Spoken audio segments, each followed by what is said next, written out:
Welcome inside the David Braley Athletic and Recreation Center on Mohawk College campus for tonight's matchup between the Sheridan Bruins and the Mohawk Mountaineers. We have a pair of interesting matchups. First, of course, the women's game coming to you, starting here with the first tip at 6 p.m. I'm Nick Burney, alongside me with another Nick. Yes, we've added another Nick to the broadcast. I'd like to welcome in. Yes, it's Nick Sahami here. We got Nick Squared coming at you this matchup. Thanks for that intro there, Nick Burney. No worries. We'll have to figure out a nickname for each other, or we could just bug the audience with Nick back and forth maybe. Well, we have one nickname already for this Mountaineers women's team, and that's, well, Dangerous, I guess you could say, is one of the nicknames for them. And offensively, they've been pretty stout. It's come from a lot of different people, we'll say, and components. And one of them tonight returning to the lineup, that should be a big boost. Number 15, Steph Rymack, who's been gone for the last 3 games for the Mountaineers, Nick, and yet still 2-1. So what can we look for with maybe the Mountaineers offensively with one of their key components back? Well, you touched upon it, Rymack coming back from injury. I think is going to be a big component of the game for them. But you got another key components as well, too. You got Kucic and, of course, you got Pockernick, which are some key players. But we're going to get the tip-off going right here. I'll let you take it over here, Nick. Thank you. And with that, we are underway. Mountaineer possession. The starting lineups for the Mountaineers. We have Sam Pockernick, Jasmina Kucic, as mentioned. Steph Rymack back in the lineup and back on the floor to begin, as there's a chance down low missed. Carissa Brown and Hunter Johns. And for the road visiting Bruins, we also have Camelia Aureliana Laric. Teresa Brown is the first bucket goes for the Bruins. Samantha Liana Rose A. Villegas and Samantha Brownlee. I promise you, we will mess up a few of those names along the way tonight. Big block. Yeah, you touched upon it. Villegas and Levitt, though, those are 2 players we're going to have to watch tonight. When Levitt gets going for the Bruins, it's a big match for them. And they're struggling on the year at 2-11, though. But those 2 big wins have come when Levitt goes. And for Villegas, rookie first-year player from Toronto, one to keep an eye on. Point guard. Mountaineers with a couple missed opportunities in there in the first 2 possessions. And Sheridan jumping out to an early 2-0 lead here, which they haven't had too many of those leads this year. So, they're going to, as we see, a big steal the other way, right away. Didn't take long. Pockernick. Shot doesn't go. Rebound. Pockernick struggles, but Brown kicks it out. Johns open 3. No good off rim. Rymack retains possession to Johns. Now Steph with an open corner 3, and it's short off front rim, but the ball bounces out of bounds.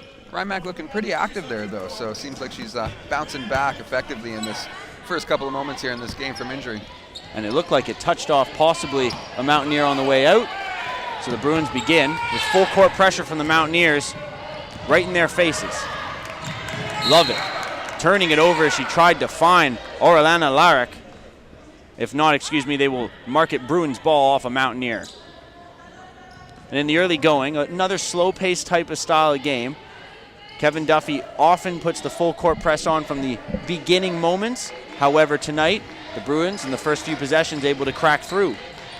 Yeah, you saw Carissa Brown on that last play really coming up from behind, using that full court pressure. She's had a few starts this year. Doesn't get the most minutes, but we'll see if she comes out fast. But hey, a big basket there as the Bruins jumping out to a big lead here, 4-0 already. Aureliana Laric with the left hand off glass. And like you mentioned, things have started well for the Bruins. Mountaineers try to respond. Rymack off the screen, top of the key, does not nail the 3. Rebound does come down to Brown. She tripped. Ball remains in possession of the Mountaineers. Pockernick drives up and under. Good. That's where Sam is deadly. She isn't the leading scorer for no reason this year. 17 points a game, and that's a big reason right there. Brownlee out of the pressure, finds her man down low. Brown doesn't go off glass. Johns, the opposite number 11, grabs the board. They rush it up the court. Pockernick from the corner. Through the screen, using it to advance, cutting through with ease and finger roll lay-in. Sam's off to a good quick start with 4 points in the early 5 minutes. Pressure on the full court press from the Mountaineers. Brown gets it inside. Brown-Lee now turning it back up top. There was Villegas, but she thought too much and traveled. And like you mentioned, Villegas will be one of the tougher components of this team, just under 10 points per game at 9.9 on the season, and also a first-year player. Yeah, she's a high usage type of player, so she takes a lot of shots, but averaging just under 10 points here. So when she's on, and when she's off, though. So we'll see how she's coming out today. She's part of that play there. She gains a steal for the Bruins, and they can work back the other way. She outlets the pass, picked by Rymack. Steph shows up on the defensive end early. Pockernick on the outlet. Kucic through 2 defenders, doesn't go off glass. But the offensive board picked up by Brown. Kick out Pockernick, no good. Rebound, Clarissa Brown doesn't go. Another for Kucic, doesn't go. Kucic again!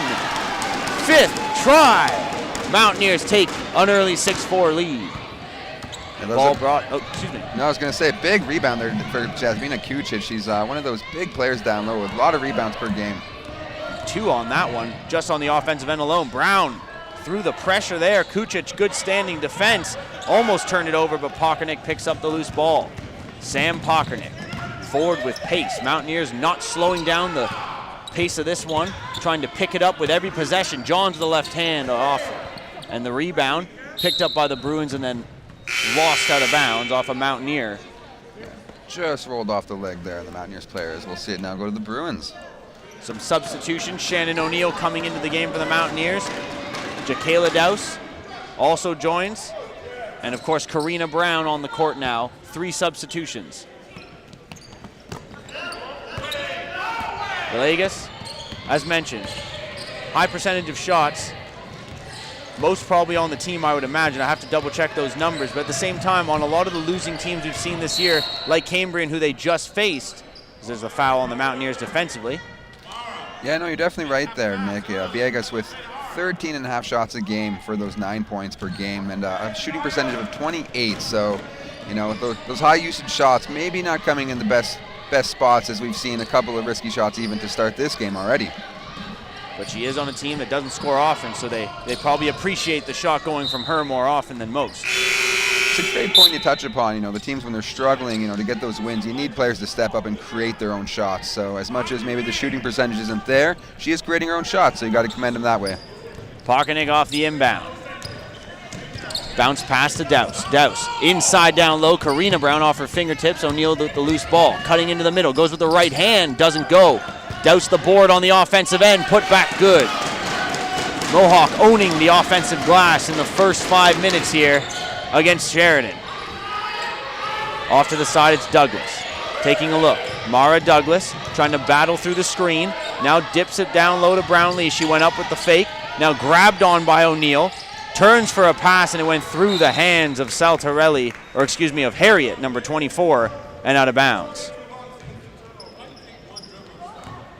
O'Neill inbounding to Pockernick. Words from the bench from the Bruins as Willie DeLay letting his team know, take a little more time with the ball in possession. A miss from the Mountaineers, though. Back the other way, a chance and a block. And still going up and getting the basket is Villegas. She shows you there. The shots, they can come from good areas too. Yeah, Carissa Brown, some good straight-up defense there, but the deflection, Villegas stuck with it, and she found that point. Monica Batnick at the top. Batnick cutting with the right hand and finishing. No, it does not go. The finger roll lays short. Here's Villegas the other way on the rush now. Bruins have a chance to tie. Backing into Pockernick and almost stripped by O'Neill. A battle on the floor and a jump ball. Bruins will regain possession, yes, off that jump ball. So good battle there, but Villegas able to maintain it for Sheridan. Now we'll see the possession here now go back towards Mohawk for a future jump ball. Inbound took too long as the 5 seconds pass and a turnover from the Bruins. And we'll see a quick substitution is now into the game as Saltarelli. That took too long.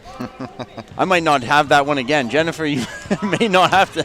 I'll leave that up to you, Nick. Hey, she's a local Hamilton girl too, so I'll have to give her maybe we'll have to apologize to her after the game there. She might be a little salty after that one, Nick. Second year forward into the game. And there, the Bruins able to come up with a defensive stop on the Mountaineers, so they maintain this a one-possession game. It's been back and forth early. I'm sure Kevin Duffy not too pleased thus far with his Mountaineers' effort. They have not been able to finish like they should, but there's a good steal thanks to the full court press. Shot doesn't go, rebound does. Shannon O'Neill. Villegas back the other way off a pair of fingertips, and the Mountaineers quickly regain possession now. Chance to add to it. Douse. Pockernick. Changes coming from the Bruins. Pockernick to the corner. Batnick's wide open. A little too strong. And the ball bounds away. Picked up just before heading out of bounds, and still on the run is the Bruins forward and diving on the ground. Douglas cannot win it with Douse. Saltarelli was there too, couldn't handle it. O'Neill, bounce pass forward. What a rush. And Karina Brown finishes. Ball inbounded by the Bruins. Now the lead stretched to 6. Saltarelli down back across now to Villegas. Inside, pass is intercepted, intended for Harriet. Batnick. We've seen 2 interceptions in a row from the Mountaineers on back-to-back possessions. There's almost a turnover from Batnick. Now coming back the other way with pressure. Harriet rushing the court against Douse. Harriet with the right hand doesn't go. Loose ball, Villegas blocked away. And Willie DeLay, having none of the effort from his Sheridan Bruins players, got so up to the court there, I couldn't see anything for about a good solid 10 seconds. So I'm sorry if anyone there was like, what is he talking about? It's not matching the play, because I didn't even know what was going on. Don't worry, we'll take a breath after that one. That was some exciting back and forth basketball there. Some really good full court pressure there from the Mountaineers, leading some turnovers as you touched upon there, Nick, and now stretching this lead 12-6 here. 3:33 to go first quarter. And as you mentioned, it's been very back and forth. I'm sure Kevin Duffy will have a few teaching points in terms of how his team performed on the full court press. He is kind of a master of it, and there it was broken early but turned over a few times, the Bruins, towards the last couple minutes. And you can see Sheridan, especially what their head coach Willie DeLay is kind of pointing out, the effort needs to be there. If you're going to play this kind of back and forth style or keep up with the Mountaineers, you have to endure it, and therefore you have to push through and run. You really need to run. Oh yeah, as you can definitely see, Kevin Duffy really getting into it right there in the timeout. I think he's really trying to drive home to his players that you got to keep up that full court pressure, because look, it worked in those last few possessions so successfully. So you have the energy, you got the bench, you may as well keep that pressure up. And as the Bruins, they're coming out not looking like a team that's lost 4 games in a row here, sitting to 11. They're looking pretty good. These 10-4 Mohawk Mountaineers, I think, a little surprised so far. Hopefully for the Mountaineers, they'll be able to slowly kind of groove themselves into this one. It's been that way for the Mountaineers all season long. They've been a slow starting team. No reason real for it. Duffy can't answer the question. The girls don't know why. They try every game to get off to a good start.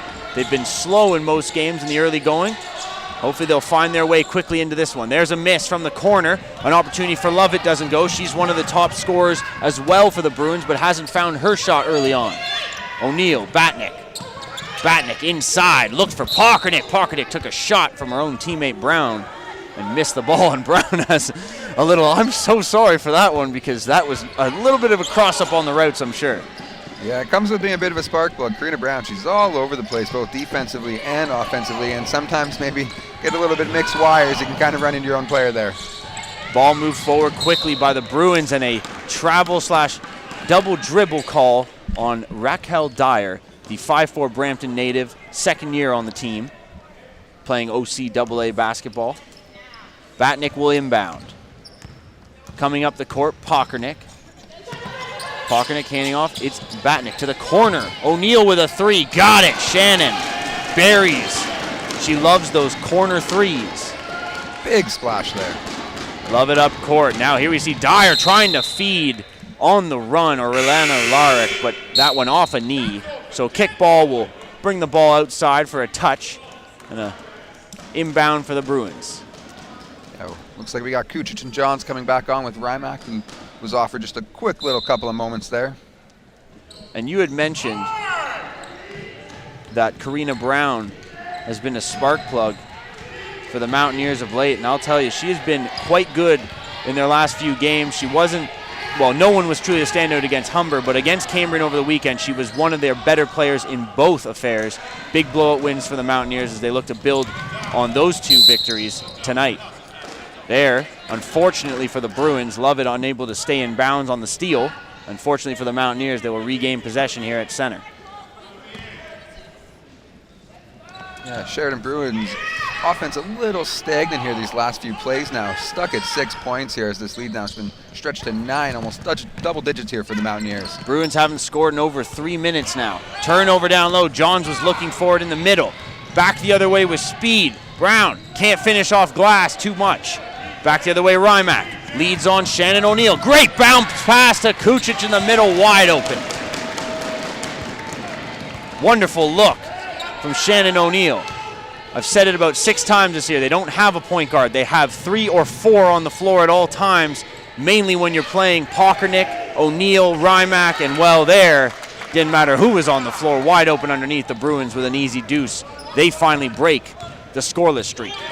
Oh, it's a great point you mentioned, Nick, actually. Jacqueline Dowsari leads the team technically at 3, but it's really, really consistent across the board. A lot of players like Pockernick, Rymack, a lot of assists every game. But Patnick from the corner as you speak of passing the ball around. There's some wonderful playmaking leading to an open look and a finish for Monica. But like you've said, Jacqueline Dowse, since returning to the team in the second semester, has led them at 3 per game on the assist category, but it really has been quite spread across the board. Here's Rymack on the fast break, but swatted by Brown. That was mean and had some viciousness behind it. I think she was taking out a bit of frustration on that one there. I think she did just that, and she might get the Bruins back into this one. Substitutions for the Mountaineers, and we see Duffy pull across Batnick and O'Neill. And there, a nice finish down low. As off the inbounds, a quick finish for Sam Pockernick. She's got 6 now, a game high. Coming back the other way, Dyer trying to break free. Great pass to Saltarelli, and what a finish. Well, you may not be able to say her name properly. We'll give you a pass on that one. That was pretty good. But she knows how to make me look bad and finish strong down low. Terrific. And Jennifer, as you mentioned, second-year player from Hamilton, now going to the line to shoot a and 1. Yeah, definitely using her size there. One of the taller players here at 5'11" on both teams. And tallest for her squad. Not a single 6-foot player on the Bruins this season. Here's Pockernick to the net with pace. Doesn't go too hard off glass. Here's Brown. They're playing the pacey game now. Brown back the other way. Finds Saltarelli. Inside goes a left hand. Took a shot. Doesn't go. Wanted a foul. Doesn't get the call. Down low. 1 back. And there's a finish. Jennifer goes straight back up after the feed from the open Douglas. Yeah, Douglas ripped that one down low from Kucic. Hunton Johns, great feed to Rymack on the run. The Bruins wanted to travel. The foul is called. Lovett looks towards the stands where her Sheridan Bruins men's teammates are in agreement with their ladies. They felt like that was a travel. But Rymack to the line for 2. She earns it, as she usually does, cutting through the lane.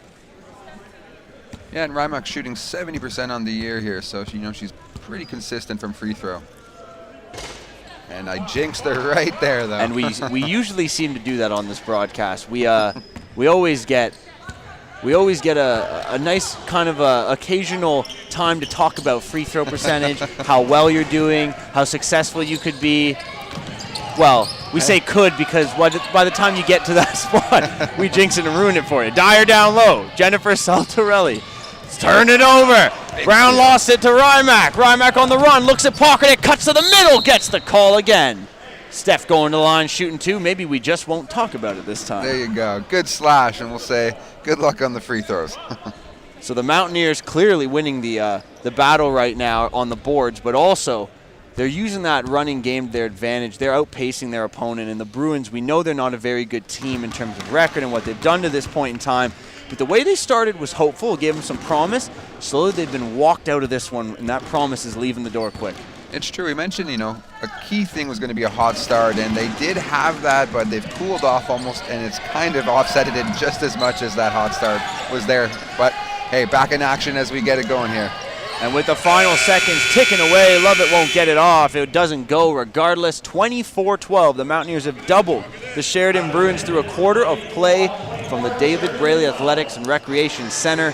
And what we have tonight was not expected to be a battle that would contain two teams that really kept up with one another. We should have seen the Mountaineers explode, we thought, hopefully off the start. They didn't get the start we just mentioned they wanted. The Bruins did, but things have really turned around, and I think one of the biggest things, Pockernick quickly got into this game, but the return of Rymack has sort of opened up the floor a bit, because we've seen Rymack, O'Neill, and Pockernick, like I mentioned, on the floor at the same time, and those are three terrific playmakers that can use one another to complement each other offensively. Oh, actually, I just want to touch upon it. The Bruins technically had a 6-4 lead at one point, and then if you look at it, a blink of an eye, it's now 24-12. But, you know, Mohawk, they're used to that. Last couple of games, combined 82 points. They beat Cambrian over the weekend. So, you know, and Cambrian at 1-15 obviously maybe isn't the best comparison there, but when you're coming in rolling that hot, you want to keep it going, and they did do that last part here, as you mentioned, of this quarter, Nick. So maybe they'll keep it going again into the second quarter here. And what we've seen is another performance similar to that of the Cambrian performance, and that's kind of what they should be doing and should be expecting of this Mountaineer team tonight, because realistically, Cambrian not a whole lot better, as you said, than the Sheridan Bruins in either offensive or defensive categories across the board in the OCAA this year as a team. So if you're the Mountaineers, looks like they should try and take a stranglehold on this game coming out here in the second quarter of play. Yeah, definitely. I want to highlight number 22, Shannon O'Neill. I think she's got it going tonight so far. She's hot, 2 of 3, 5 points, a clean first quarter there. So leading the way so far for the Mountaineers. We'll see if she can keep it up, as, you know, those Rymacks and those Pockernicks are usually the points leaders on this team, but it's nice when you can get that balanced scoring like Mohawk usually finds. As you know, Kucic and Johns, they're also some big players there as well too. So good start for the Mountaineers, as mentioned.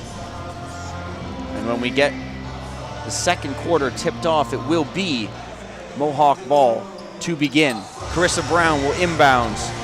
5 turnovers from the Mountaineers in that first quarter of play, but the Bruins turned it over 13 times. And even if you force 5 off the Mountaineers, if you're going to overdo it with the turnovers yourself, it won't really matter come the end. Michaela Dowse. Yeah, 9 steals. Just got to point that out quickly here, Nick. In the first quarter, 9 already for the Mountaineers. And that's an incredible stat to be surrendering if you're the Bruins. Pockernick's shot doesn't go, kind of clipped the side of the net, or excuse me, the backboard on the way to the net. And because of that, the turnover there. Bruin possession. Brown will begin. Inbounds to Villegas. Villegas to Brown. Brown comes forward and hands off Lovett. Across to Villegas. Good break of the pressure here from the Bruins. Now Salto really gets into a wrestling match with Carissa Brown. Carissa seemingly won that, but the possession arrow has swung in the way of the Bruins, so the Bruins will inbound with 14 on the shot clock.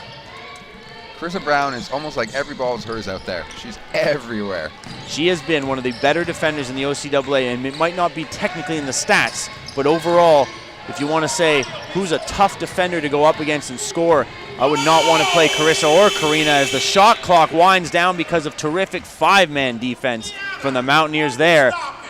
And no communication is the key that Willie DeLay is speaking to his players about there. You could hear it loud and clear. He's saying, look up, tell each other, communicate. Got to let them know that clock's running low. Ball whipped across the top. Carissa Brown now dishes off at the top, going for 3. No good there. Rebound, Dowse down low. Rymack gets it to go. Steph from in the middle. Yeah, a little connection there with Carissa and Karina. I was going to say, those sisters, they don't get to play too often, I don't think. I haven't seen them too often on the court with one another. Maybe it's spreading out that terrific hard work and hustle. Dowse with the board there, and she has 13 in her last game coming into this one, so Michaela Dowse picking right up where she left off. Carissa Brown didn't notice that one, though, flying by. Yeah, they play so similar. I almost had to blink there and go, wait, Carissa, Karina? I've done plenty of games, thought I knew who they were, thought I knew what number was what. I didn't know anything. I've always getting them wrong, so I feel you on that. Down low, Harriet steps in. Now Lovett tries to go up through the pressure, almost got it. Carissa Brown comes down with that board. Steph Rymack outletting. Dowse underneath. Has some time, turns to the right, doesn't get it, gets her own board, puts it home. And Michaela Dowse right back to the boards and also getting some points. Moving forward now, Brown coming forward for the Bruins into the middle, met by a tough block from Karina Brown, but the feet were moving, and she's going to get the call and go to the line for 2. Yeah, looks like we've got Kucic and Johns coming back on as well here too. And you can throw Shannon O'Neill into that mix, a 3-person substitution. And we will see Carissa and Jakayla come off, as well as, I believe, Karina. So Rymack on the floor with O'Neill, Pockernick, Kucic, and Johns. And for the Bruins, we have Brown on the floor, Villegas, Saltarelli. My goodness, I have struggled all night with that. Brownlee, and at the same time, Samantha Lovett, who we've not heard too much from Lovett, and she has been one of their bigger, or better, I should say, players thus far this season. Yeah, leading scorer at 11.8 points a game, but yeah, very quiet today as Brown, unfortunate part of her game, free throw, she misses both there. Inside, Kucic to the left hand, or excuse me, the right hand over the defender, doesn't go. Loose ball rebound, won by the Mountaineers. Pockernick went up for it. You're going to say it was off Brown there down low. Orlana Laric substituted back in. Jennifer Saltarelli to the sideline. Pass down low off the inbounds. Johns, great pass back to Shannon O'Neill, but a kick out is even better to Pockernick for 3. Book it. 1, 2, 3, just like that. That's how you do it. You find number 3 for the open 3. Take another look at that Sam Pockernick finish from underneath. Great camera angle from our man underneath. So here at the top, Lovett working on O'Neill now, trying to get the Bruins going offensively in the second quarter. They've had nothing go their way thus far as that one rings out, but the offensive board and down low, smacked hard was Brownlee as she went up, but she'll earn herself 2 from the line. 31-12, the Mountaineers have expanded the lead now up to 19, almost getting into the 20s, and that's when this game starts to become a little bit of a runaway, especially when you have over 7 minutes to play in the first half. Yeah, they're definitely finding the groove. It's almost starting to smoothen out, it feels like. They have not really running away here, but it seems like when you look at the scoreboard, at that amount of points their lead, they are running away with it. So for the Bruins' sake, they need to pick it up now, and they need to get into this game with some points. Their defense needs some stops as well. Down low, Kucic, open, finishes. Mountaineers are just bringing it and bringing it hard. They're showing no signs of slowing down in this first half, and they still continue to full court press. Brown breaks it though. Love it. Looks inside, pass off a fingertip of the forward. Still picked up by Villegas. Down low, Brownlee doesn't get it. O'Neill with the steal. Shannon on the run. Outlets, Pockernick throws the brakes on, tries to go cross court. Great pick there. Villegas got up, used all of her 5'7" frame there. Brown on the other end, doesn't get it to go. Kucic off the glass, running the court. Kucic still going to the net. Off balance, doesn't go, and it falls off the leg of Johns and out of bounds. Jasmina Kucic took quite a run there. She's looking like another double-double tonight. She's been everywhere, and that's why she's leading the team in boards. You know, almost 9 boards a game here. And unbelievably, she was averaging over 10 at the end of the first half of the season. And this is a rookie. This is a real, true rookie. She has not played basketball, she said to us when we first started the year and asked her, in a couple years. So she's as fresh as you can get, but at the same time, she was trying to adjust back into the game. And to OCAA action is not that easy. And she's done terrific this season. A splendid rookie year for Jasmina Kucic. O'Neill using the body, getting the call. No. We're going to see 22 White the call for a charge as she leaned in on her defender. Great set of the feet there from Brownlee in the paint. And a substitution from the Bruins back into the game. Harriet coming off Orlana Laric. Ball inbounded by Brown. Right back to her from Lovett. Now tries to go back to Lovett, and Johns read that like the book it was, but just couldn't flip that first page. And Willie, he is what I love, the coaches that are so jubilant and they get so excited they're pretty much dancing when they're explaining instructions. And he's trying to help his team as much as he can. Picked off there. You can't help that. He is not pleased as another turnover leads to almost fast break points. Set free throws for Shannon O'Neill. Yeah, you can definitely understand where the frustration's coming from. There's some simple plays out there that the Bruins just are not executing on, and what's happening is leading to turnovers, and what's happening after that, points for Mohawk. O'Neill just has it rim out on the first. And Willie called over one of his top players And Liana Rose Villegas as the second doesn't go either for O'Neill, and had a little chat. So see if that changes anything for the Bruins going forward. Brown down low. And there, battling along the baseline, Harriet stepped out of bounds. A turnover again from the Bruins. And that is enough for Willie right now. He has said timeout, 33-15, 18-point deficit for the Bruins as we stand. And if I'm their head coach, I would not be too pleased either with the effort from his team through a quarter and a half of play here tonight. Yeah, a little bit of a happier tone, it seems, on the Mohawk bench there, as you can tell. Getting a little bit of advice there, but if we check the other side, you can see Willie really getting into it, really getting down low, trying to get his team to understand they got to find position. And that's the biggest thing we're seeing on the court here so far for the Bruins. Out of position, and what's happening, turnover after turnover after turnover, and what started out as a fast game for the Bruins has now seen them run a stagnant few plays here, and 33-15 this lead, Nick. It's really grown big. And if you can hear through the mics as Nick was talking, I could hear almost Willie trying to cut him off.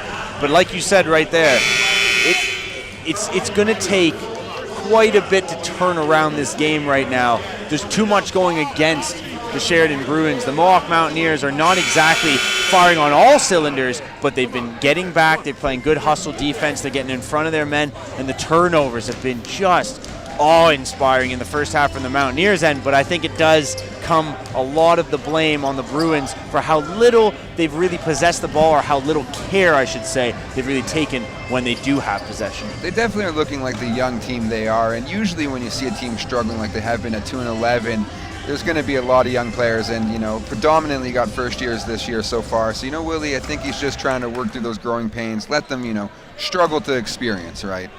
And he's definitely struggling with them. So he's got a right to be a little bit angry about the performance thus far in the second quarter there. Better defense. And maybe this time Willie sharing his anger with the referee instead. He is not pleased with that call. Things are just not gone the way of the Bruins today. And I have to agree, that one looked like his team had earned finally a turnover, and he's standing there thinking, you're going to take that one from me. But the Mountaineers can still work forward here. You can catch him just there, still in the ear of the ref, actually. And that shows you he's passionate. O'Neill off the screen, decides to give and go with Johns, drills it as the shot clock expires. Long two from Hunter Johns. Don't let her kick it outside. She shot that with arc like she had a 6'5" defender on her. She almost stole that one from Brownlee like she was like a dinosaur jumping, leaping across there to snag its prey, but ball down low, picked up by Kucic. Here's O'Neill coming in. Little bounce pass, guess who? Johns down low gets the foul. So if you want to see player play on both ends of the court, just watch the last 35 seconds of this game on rewind, and you'll see number 11 appear about everywhere on your screen. And then I think that's about as much as one player can do. Kucic, too, it was really nice. Must be exciting for Duffy to have a young player like that who can not only rebound but lead it, too, as you saw that fast break. She was the facilitator there, and now you're seeing Hunter Johns benefit from that facilitation on the free throw line. And I have to admit, well, you said it perfect there as she finishes off making the second. Johns last year was a rookie. And at the same time, to throw Johns in there with Batnick being a young player last year and a rookie, and yet the Browns were kind of grooving them into being the next two forwards. Now you throw Jasmina Kucic in this. I thought they were good without her. And I don't mean that in a negative way. I mean, I thought they were setting up pretty good anyways. Now you got 5? Oh, goodness. This is a tough team down low to handle. Bruins are getting all of it tonight. It's true. Mohawk still young, 10-4 though. Got a lot of veterans there too. And there's Hunter Johns is just feeling it now from the corner. Spots up over the opposite number of 11 of Brown and drills it again.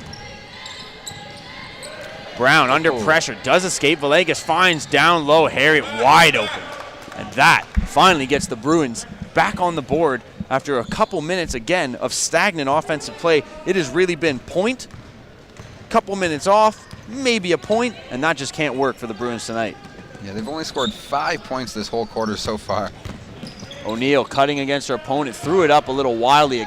Nears out of bounds, but Kucic keeps it in, but that pass will do the deed, and it will head all the way to the baseline. Hunter gave it her best attempt, and she tried her best, but couldn't hunt it down out of bounds. Maybe she was thinking of cardio there. Might as well get some in. Well, they've run a lot tonight, as they do most nights. They have the full court press on for the majority of the game from Duffy. But they have definitely shown the endurance that they have, as they have out-hustled the Bruins and really expanded on this lead. 23 points as it stands right now. Pockernick steals the inbounds pass. Another turnover from Sheridan. Sam slows it down. Oh, turns it over to Lovett with some good defense there and active hands. Back the other way, the Bruins coming. Douglas inside Villegas, going up with the right-handed floater in the lane as she hung and hits the shot. Yeah, Vegas a little quiet so far. She started out with some points, but hey, maybe that'll get her sparked again here. Rymack at the top. Guarded tough. Pockernick now using the screen from Douse. Villegas cuts through with ease. Karina Brown looking for Douse in the middle as her cut was kind of jabbed away by Saltarelli. Outside it goes. O'Neill's three just a little hard. Brown with the board offensively. Tried to go to O'Neill down low. Off the fingertips out of bounds. And we're going to see instead, actually, just before that, a foul called against the Sheridan Bruins. And it was on Harriet, number 15. Or excuse me, sorry, number 15, Mara Douglas. Not Harriet there. Yeah, we're going to see Callie Strongman coming in here for the Mountaineers, as we'll see Shannon O'Neill sit down for a little bit. Callie, one of the rookies, the 4 new on the team this year. And there's a quick little shot off the inbound by Pockernick, doesn't go. Douse fouled underneath as she grabs another offensive board. She actually had 2 players draped on her there, still grabbed the ball, and still went up there and got the foul. And Jacayla Douse has added a big component to this team in the second half, considering she wasn't a part of the team first semester. She was a part of the team last year first semester, but not in the second semester. So hopefully, after quite a bit of time not being at least on this team and playing basketball, she's back. She looks fully healthy. She also looks like she's ready to tear it up on the offensive and defensive glass, and she makes that one from the line. Substitution. Hey, these Mountaineers are going to need it at 10-4. Only a few games left in this season. Playoffs coming up. Every player is going to count when it comes time down for those playoffs. Mountaineers heading towards the end of their schedule as well at home. Have a couple games remaining after this one. That's it. Just St. Clair and Fanshawe remain, and then you won't have to hear us anymore. We'll leave you be. Pockernick on the run. Fast break. Finds Karina Brown. Doesn't get it to go. Kind of stuffed by rim there. I guess that's a good thought. You don't have to hear us anymore, or is that a bad thought? Well, I don't know. I like Nick Squared, though. I was really liking it. It's the first night of it. I hope you guys are liking it if you're out there. And if not, you can tweet us away. I'm sure you'll find us somewhere. 40-19 this lead now here. Quiet, yet surely this Mohawk Mountaineers team now running away with it. Pockernick at the top to Strongman. Given some space, so she takes it, cuts to the lane. Now kicks it out. Rymack with an open look from beyond. Too strong. Strongman, though, finds that loose ball. Kind of the old alley-oop pass just over the net. Love it. Some communication issues here. The Bruins are not happy with each other, and they're letting it get into the court. There's a pass that is just wild. Douse the pick. Back of the way. Great pick, though. Give Dyer credit. Dyer trying to get down low. Saltarelli with an easy bucket thanks to a terrific pass. Between 2 Mountaineers there. That's got to be a Bruins highlight so far. So let's say Dyer got a little bit of unjustified maybe comments at her from her teammate as the play started. She turned it around by the end. Pockernick's pass got caught into the feet of Douglas. And that almost had pretty much had her collapse on the ball, but it was a kick ball, Mountaineer possession. It's one way to take a defender down, I guess. Definitely a new way. I haven't seen that before. Unfortunately, got caught right in between her legs. So inbounding from the baseline, Rymack, 14 on the clock. Looking out top, Strongman. Pockernick. Pockernick worked on by Harriet. Pockernick uses the screen of Douse. Kick out. Strongman from the corner, kind of rushed the shot. It was short. Love it. Under pressure by Strongman. Outlets. Moving up, Douglas tried to swing through Brown and unfortunately was bodied by Karina just enough to earn the call. 1:18 to go, coming towards the end of this first half. Almost kind of forgot to keep track of the time there because this game has slowly just kind of slipped into a bit of a quieter, slowed down pace, and both teams haven't scored in quite a bit. And now we're going to see a push on the offensive end, I believe it was. And yet we're going to see 24 Harriet with the shove. And because of that, another turnover from the Bruins. And I have to admit, we've seen Harriet on the offensive end with some turnovers and mistakes tonight that I don't think Willie will enjoy, but it really has been a team effort, unfortunately, in that category when it comes to turnovers for the Bruins. Yeah, they're definitely going to check the highlights, and I think and find some easy things they need to work on moving forward. Up top, Kucic works on Brownlee, turns it right over, might have dribbled it off her own foot there. Ball outletted to Saltarelli. Saltarelli works against Kucic. Up top, now Douglas trying to slow things down a bit. Looks for a screen, doesn't use it. Kicks it back out. Saltarelli tries to work against Kucic. Now kicks it out, Lovett. Lovett uses the little space she has, but overdoes it with the power. And it's off the fingertips of a defending Mountaineer player and out of bounds. Yeah, Lovett struggling in this first half, and you really need your key top scorer to score if you want to win games. Pretty straightforward. She has just not put the ball in the hoop tonight, and that's just going to cost a team like the Bruins, who, as we've mentioned multiple times, not very good record, and it comes and stems a lot from the fact that they have a lack of scoring. Ball inbounded by Lovett. Douglas. Time runs out on the shot clock. Didn't matter. It was stolen. Back the other way. Pakernik finishes easily. Delay can't believe his team was standing still. Again, no communication about the shot clock even winding down. They weren't ready for that shot. Lovett drives by 2. Now trying to drive by 3. Will make it almost 4 players. Her pass picked off by Pakernik. Too much from one player. Pakernik the other way with speed. Doesn't get it. Strongman on the board. Does. With 15 to go in the first half. Douglas off the inbounds. Harriet now to Lovett. Quickly up court, Brownlee. Brownlee back. Lovett. Time rounding down to Harriet on the outside. Harriet under pressure. Will she even get a chance? She battles through. Rymack gets knocked over. Strongman picks her up. Seems all right. Of course, every time Rymack goes down, you hold your breath just a little right now. She is playing fresh off an injury. We're going to get to that just a little bit later on and talk to you a little more in depth about that probably third quarter break. But right now, 2 seconds left. Pakernik letting it roll. She wants a chance at it, but she let it slip out of her hands. She get it. She didn't get it off in time. It does not go. And one half is complete from the David Braley Athletics and Recreation Center on Mohawk College campus between the Mountaineers and the Bruins, and it's 46-21, Nick. I didn't expect this, but I did expect a Mountaineer lead, and I did expect a good effort following those Cambrian victories.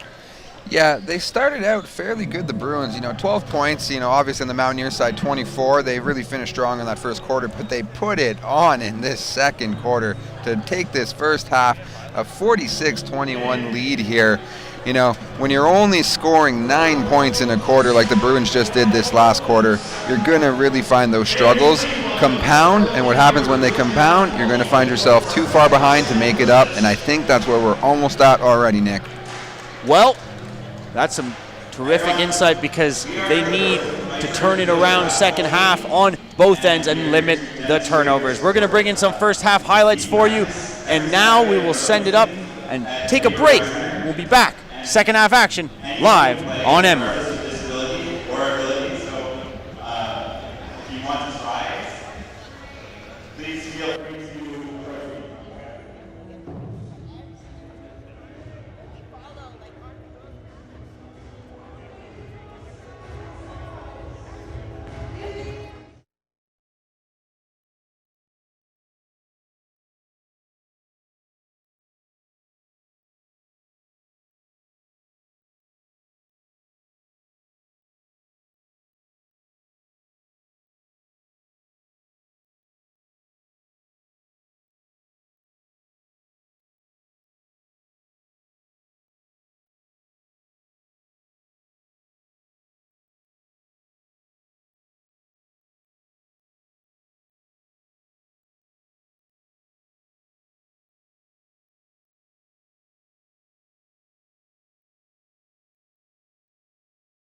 Welcome back inside the David Braley Athletics and Recreation Center. You have Nick Squared bringing you the matchup. Mohawk Mountaineers, Sheridan Bruins. It was a one-sided or lopsided first half of play, 46-21, as we welcome you back inside. Action is just getting underway as we have the first possession, and the Bruins bring it down low, can't score, but have picked up the loose ball on the offensive end. Vegas, the kick out.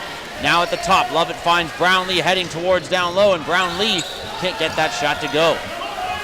So it early, not working out for the Bruins on the first possession. And they have a long way to go to get back in this one. Rymack, quick three from the top, doesn't go. Loose ball, rebound Kucic, playing around with it. Rymack down low, turns it over. Coming back the other way, Bruins working it up court. Vegas from the top.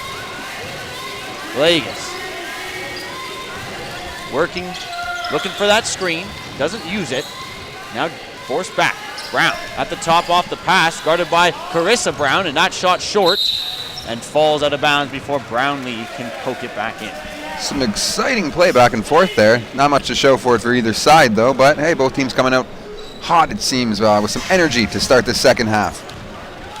For the Bruins, they'll need some finish attached to that energy. As you mentioned, it just things have not worked out for them through one half of play on the offensive end. Rymack drives, doesn't get it to go, and as that ball falls down, unfortunately, she picks it up with a foot out of bounds. Kucic came flying in there and almost stole that one away.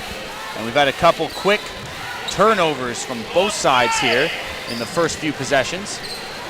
Bruins the other way. Vegas trying to cut through, fading in the middle and hits. That was a terrific shot from the, well, one of the top performers, we'll put it, for the Sheridan Bruins. Maybe not necessarily through tonight's game thus far. There really hasn't been many top performers for them.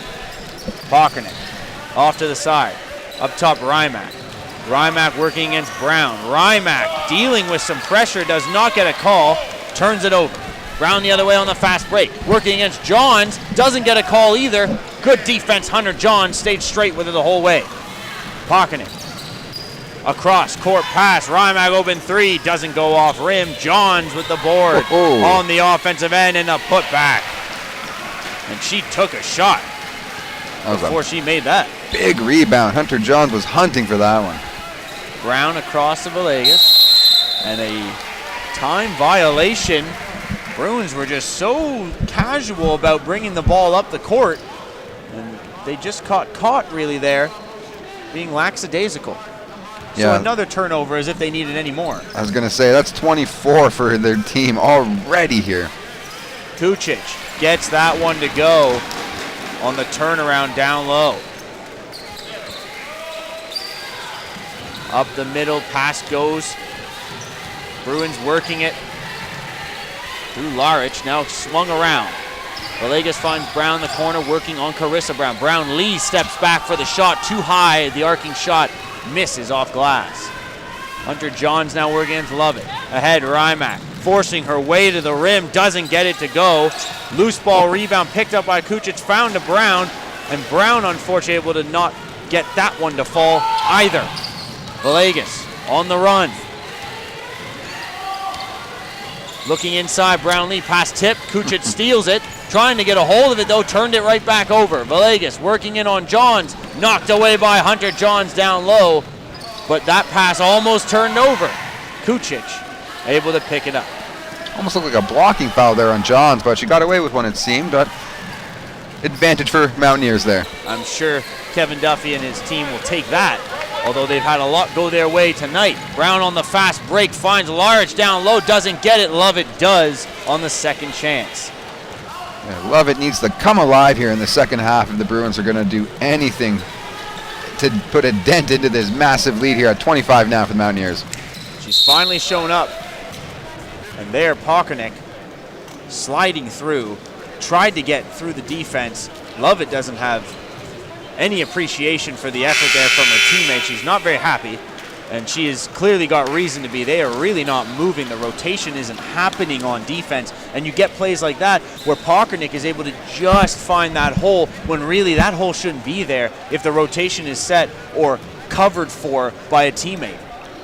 As Pockernick goes up for the free throw, misses the first one here. I just got to point out again, 23 team turnovers in that first half. Villegas had 7 herself. They got to change that here in the second half. The Bruins want to prevent this 50-point loss here at 25. It's starting to streak not in their favor, even worse. Pockernick able to hit 1 of 2 from the line as the Bruins move forward, and now Lovett almost over and back as she caught that one right across the timeline. Brown just past the logo. Brown cutting in. Brown does not get that one to go. It's off rim. Inside look for Lovett. She fakes, and on the up fake got the Mountaineer player to bite, but couldn't finish on the second shot. Batnick, lead pass. Karina Brown almost with a terrific finish. Down low, Villegas battles through, gets it ahead. Lovett looking at the hoop. Now passes off. Harriet with a catch and shoot corner 3, short off front rim. Rebound for Carissa Brown, and played out. Actually, that's Karina Brown. Yes. O'Neal to Pockernick, swatted away. Brown with a second swat in tonight's game. It has you going, ooh. Yeah, taking out some frustration again. Didn't do much for momentum last time. Maybe the Bruins can take advantage more after that big block here. And there, a battle down low. Douse got hit high, and as you finished talking there, Douse took a shot off the nose. Looks like she's okay. I don't see any blood or anything quickly coming out, but she had to take the mouth guard out and give a little check there on the old nostrils. I don't know if she could continue for very further. She's still gripping that nose. Oh, she still made the first free throw there, at least. Surprisingly so. Took quite the upper arm shot there from the Bruin defender as she was going up. And as you mentioned, doesn't bother Jacayla much. She buries both from the free throw line. Yeah, she's had a consistent game here. 6 points, 6 rebounds, a couple steals as well. O'Neal doesn't get it to go. Pockernick on the rebound, gets it to fall. Ball worked forward by Villegas. Brown almost picked there by the opposite Brown, Karina. Bruins still with it. Shot does not go off back iron. Batnick battling, lost the possession. Won by Harriet, but O'Neal picks it off. Oh, great block by Villegas, though. Keeps it right there. Shot, though, a little rush by Harriet. O'Neal outlets. Pockernick on the run. Pockernick looking towards the middle. Nice move to get her defender to stop and get off her feet, but Douse couldn't finish. Grabs her own board. Doesn't finish again. Grabs another board. Karina Brown. Open 3. Off rim. You're a little short. Ball's loose on the floor. Lovett dives, finds Brown. What effort. That one swatted away by the opposite number of Karina Brown. Brown again, but there's another pick. Lovett. These two are going at it with the picks alone. Back and forth. And Brown can't finish. Villegas unable on the second opportunity. Finally O'Neal with a loose ball. This is the kind of basketball both coaches cringe at. And Douse will finish, as you said it, a cringeworthy minute and a half of about as many fast break opportunities you could pile into a minute. As Brown settles it down here maybe a little bit. So Brown forward, trying to call a play finally for an offensive set here from either side. Using the screen. Now going inside, Lovett off the pick and roll, it works. She has not had much that we could say worked tonight, but that right there falls into the category. Lovett with 2 baskets in the last couple minutes, more than she did in the first half. Pockernick uses the screen from Douse, tries to dip it off, and the handoff doesn't go. Back the other way, Douglas with speed, has Lovett in the middle, tries to stop and pop, blocked away by Monica Batnick. Monica says, get out of here with that easy, soft stuff. Now carries it forward. Pockernick, Brown, and O'Neal as they work it across, and down low, Pockernick with what a cut. What a feed by O'Neal. Bruins are going to use a full 5-man substitution. You don't see that too often in the OCAA. We'll get one of those at the next whistle. Under 3 to play in the third quarter. Kind of has flown by pretty quick here. A lot of quick back and forth action. Lovett tries to stop and go, doesn't get enough on it, falls short with an air ball. Yeah, not a lot of stoppages here so far, and you're going to see 4 Mohawk players lining up to substitute on the other side as well. 9 men coming into substitution out of the possible 10. Who's the lucky one who stays on the court? That's what I'm wondering. O'Neal almost able to get that. Now we will see a whistle, and we're going to see as many substitutions as you can almost possibly bring. Full rotation for the Bruins, and as you mentioned, 4 or 5 coming off. For the Mountaineers, Monica Batnick remains on the court. Normally for a team like the Bruins who struggle, you'd see a lot of the younger players start to come on here later, find that experience, but most of their team are first-year players as well, so maybe they're just trying to get some more balance across the board here on the Bruins side. And funny enough, I don't think Lovett realized that 5 had come on. She was waiting. She has played quite a bit of the game. We do see this sometimes with teams that struggle. You get your best players playing almost a full 40 minutes as there's a great turnaround jumper from Kucic. And I must admit, it's something that Duffy does not do very often. I think he's probably had to push 1 or 2 girls this year over or near 30 minutes, and that's what he likes to do. He likes to keep it pretty even, spread the playing time, something the Bruins have not had, I'm sure, a luxury of doing through the course of a very rough, up and down losing season. Batnick, outlets. Here's Kucic on the run. Feeds Johns. Johns underneath. Up fake. Doesn't get that one to go. And the board picked up by Larry. To cover your point there, Nick, only a couple of players here at 25 minutes. Pockernick and actually O'Neill as well. And on the other side, though, Lovett and Vegas, 33 minutes plus a game. And there you see it. The important players for the Bruins, they are usually on the court for a majority of the time. Yeah, pressure from Strongman. I was just going to say, 33 minutes out of 40. That's a lot of time on the court, actually. And it is, especially when you're I'm not trying to relate necessarily a LeBron James and a professional NBA player to a OCAA college athlete, but if you're going to play those type of minutes, the number 1 player minutes, usually you put up those type of points, and that's why those are the better scoring players on their team. And that, of course, does not say or state that LeBron James scores his points because he's on the court most times. But my point is, if you play those kind of minutes, the numbers do follow most likely. It helps, and especially as we noticed for Vegas early on, she's a high shot, high rate shot player, so that's where you're going to find those points, and you're going to get more shots when you're on the court more as well. And Lovett is actually getting a shirt on. She might get quite a decent break here as we play the final now minute of this third quarter of play. Saltarelli finds herself open for a left-handed finish. Sheridan still trying to crack the 30-point mark. We've seen some terrific defensive performances from the Mountaineers this year. They held Cambrian to 27 points their last game. They won't do that here tonight, but they are on pace for another terrific defensive display. And there's about 4 offensive rebounds on the offensive end here for the Mountaineers. Kucic was everywhere there. Strongman gets it to go, but the travel was called. She doesn't get it. And she has a little wry smile for her teammates as in, come on, guys, you had to do that to me. You know what the Bruins need to do here, though? They got to get it to Hamilton native Jennifer Saltarelli. 6 points in that first half, 3 of 5 shooting. If she can turn it on more, the Bruins might have a little bit more to say here in this last quarter. And the Bruins, they really didn't perform like your average offense. They didn't use the inside to turn around and get the outside game working. They didn't go outside to maybe force a little more of the hand of the Mountaineers and get inside. They really haven't decided what their offense is, and that's cost them, I think, as well. Loose ball, foul against the Mountaineers is shot after shot not falling for the Bruins, but they are able to get some offensive boards here with the second unit. The energy's been there for the Bruins, but maybe not effective energy, though. That was Aura Kinsey who was fouled. She's one of the substitutions. There she is catching the inbounds. Haven't seen too much of her tonight for the Bruins. And Kinsey, as she works down low in the corner, is fouled again. She's a 5'4" Mississauga native, one of, as you've mentioned, 7 first-year players a part of this lineup. They have 4 of their 11 players have even had just a year of experience. 3 of them are second years. Only 1 player on this team, that would be Samantha Lovett, has seen 3 or more years of OCAA action. She's in her 4th. Yeah, Kinsey only gets 2 minutes a game, so definitely trying to find some more minutes for those other players here, it seems, the coach. Doesn't get it to go, Kinsey. Loose ball, Benchy picked up by Johns. End of the quarter as the Mountaineers lead 61-29. They outscored them 15-8 in that quarter, so we didn't see a lot of offense. The quarter passed by almost too quickly, but we wanted to get to one thing that we didn't talk about thus far through the game, and that's one player who returned tonight. Hasn't had maybe the most amazing of games, but hasn't definitely needed to. Steph Rymack, good to have her back after 3 games missing for the Mountaineers point guard. Yeah, the one thing I want to highlight, the shooting hasn't been there, but you're going to find that rust, it's, I think, pretty normal when you come back, again, first game, as you mentioned, from that injury bug.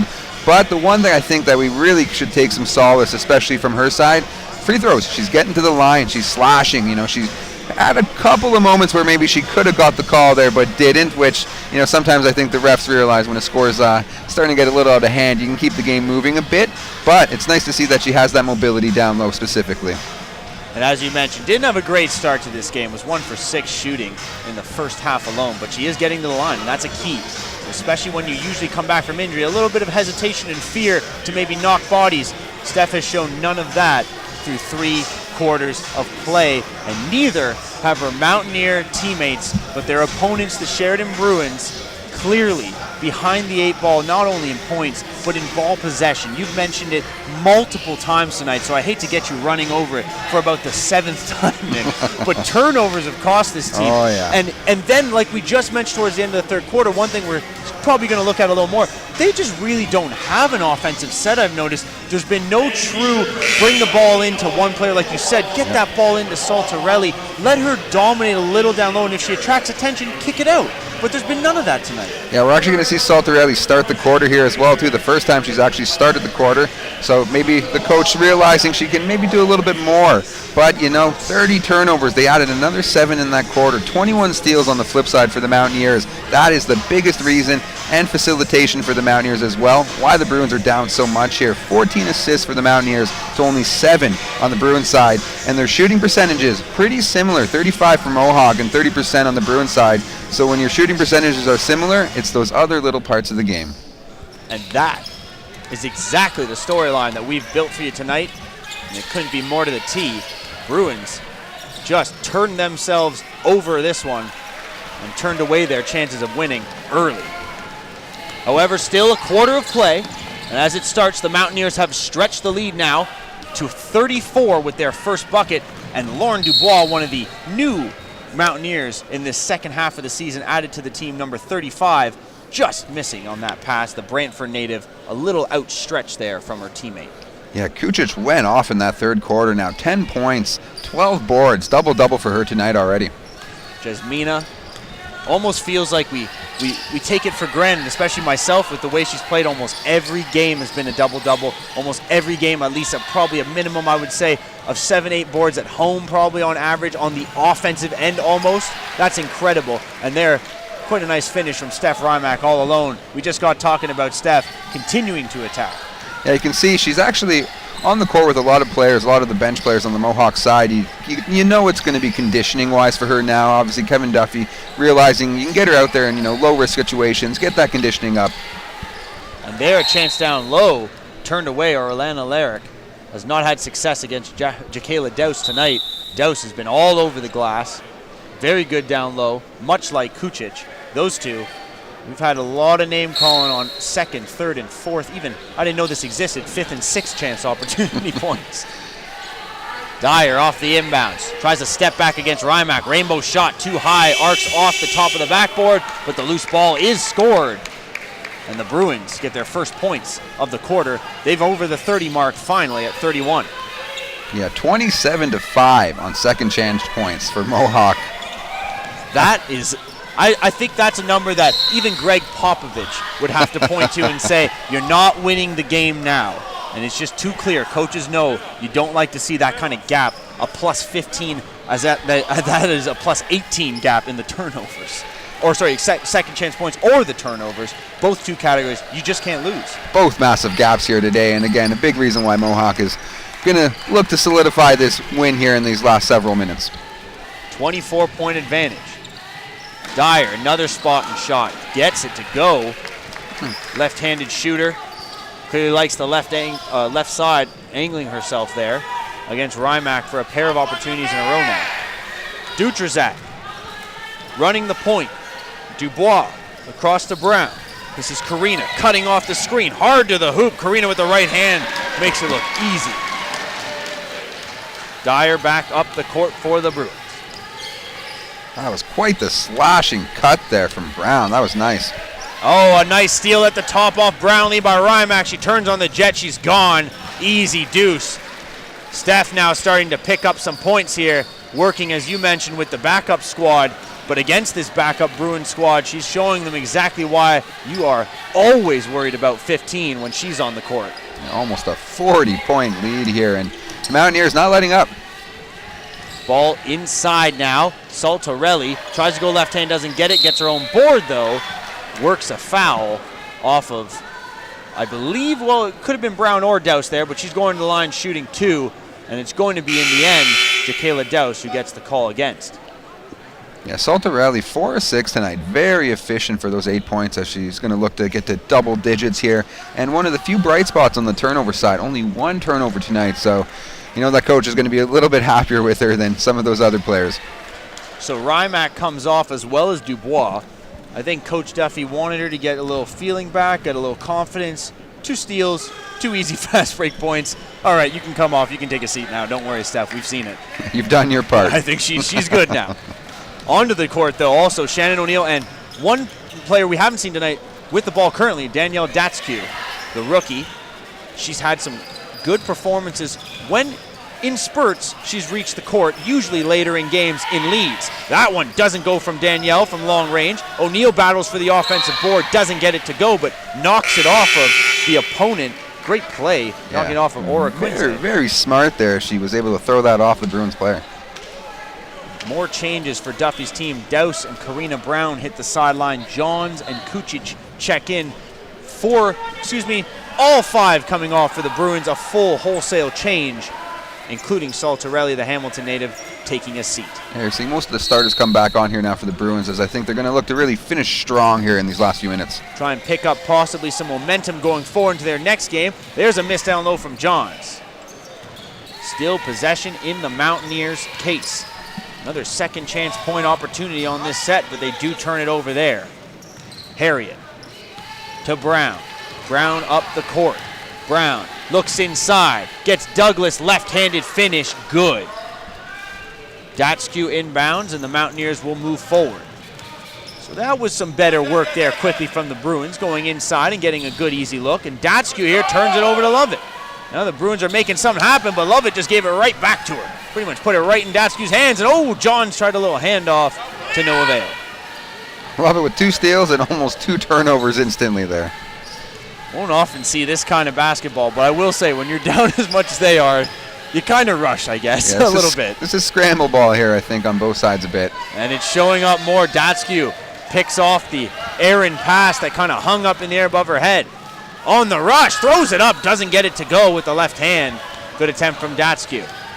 Back the other way, Villegas. Cutting through, left, right, doesn't get it to go, though. Had Dutrazak going back and forth, was a good rush. Just unable to finish on the left-handed lay-in. Yeah, going to be out of bounds on Johns there, though, so Bruins will retain the ball. Villegas looking for a teammate, finds Harriet off the inbounds, and she dribbles it right off her leg and out of play. And quickly, I don't think Saltarelli got a minute there to sit, and if she did, it was probably real time. And she's right back out there. And Lauren Dubois as well will come in and give Shannon O'Neill a quick sub. So Kevin Duffy unafraid to continue to mix and match and kind of adjust and add and take players on and off here.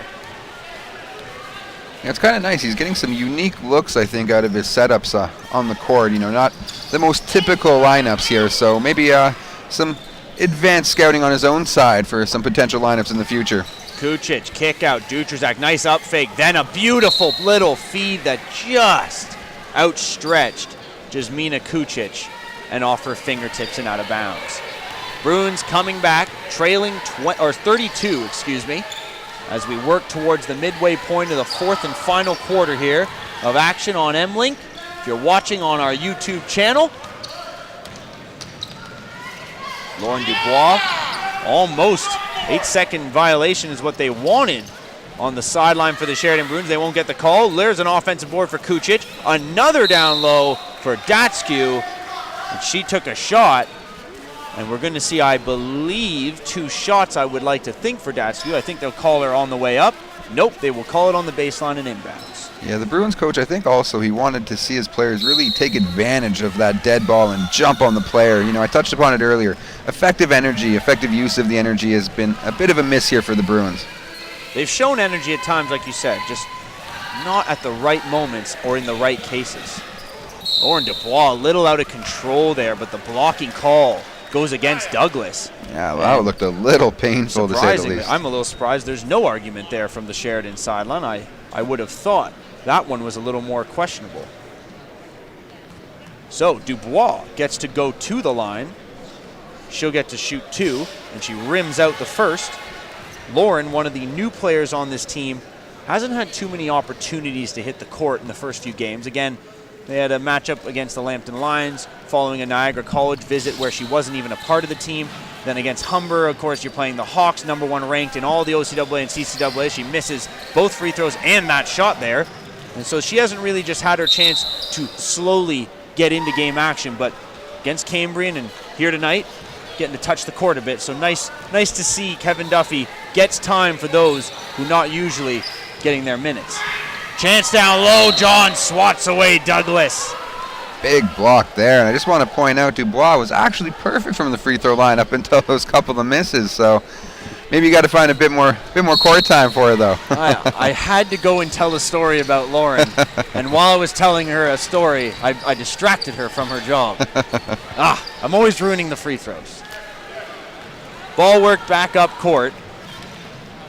I've had no trouble messing with the Mountaineers offense tonight. They can't be messed with. They have worked together.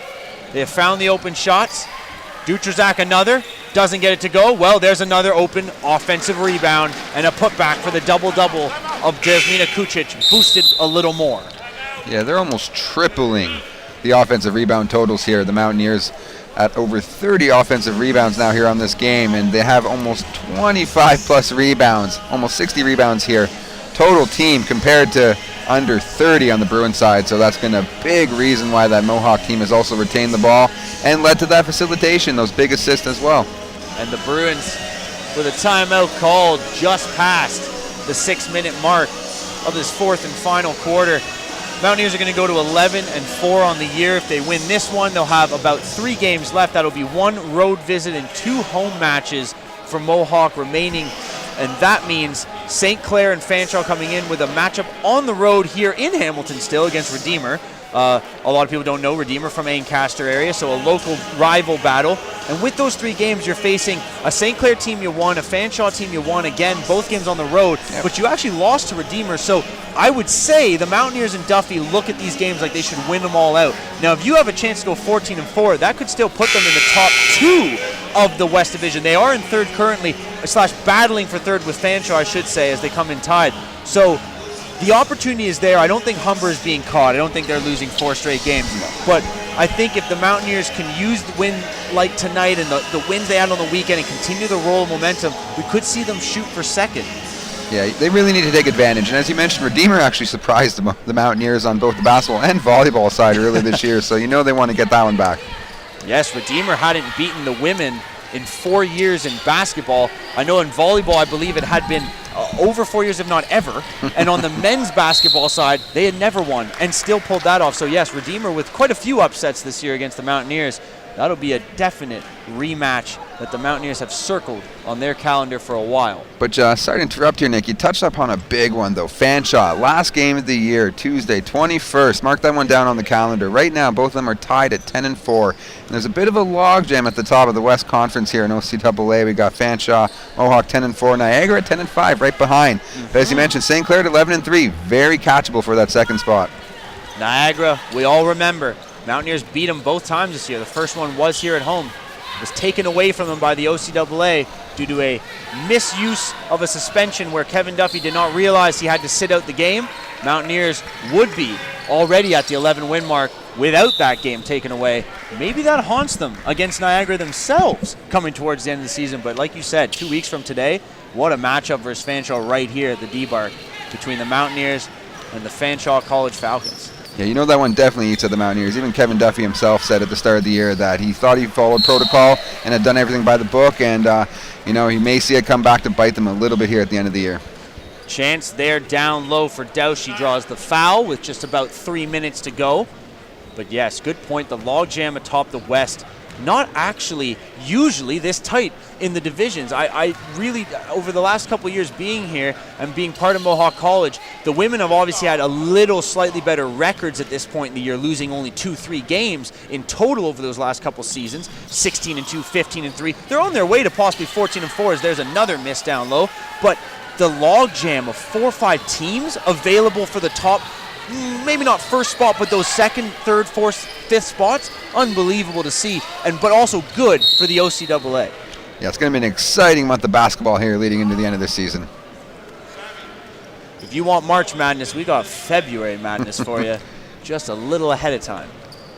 Dutrzak off the inbound.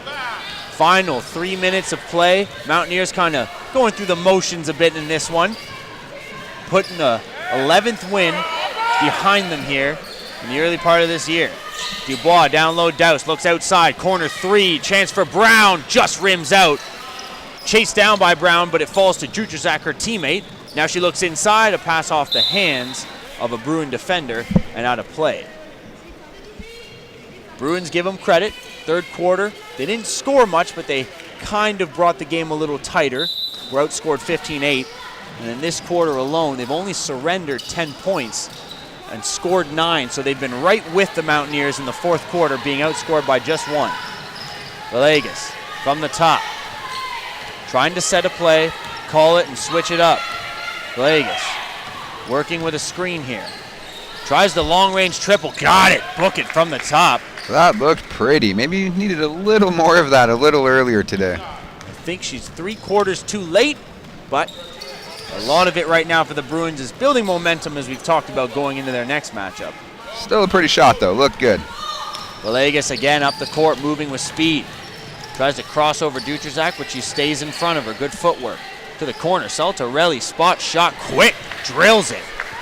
And I think you've touched on it perfectly. She's hit her shots tonight. She just ain't getting any shots because they're not looking for her enough. And really, I would have loved to see her hit about 20 to 25 field goals and really take advantage tonight, possibly getting up there in the points towards the 30 mark if she had just gotten the opportunities.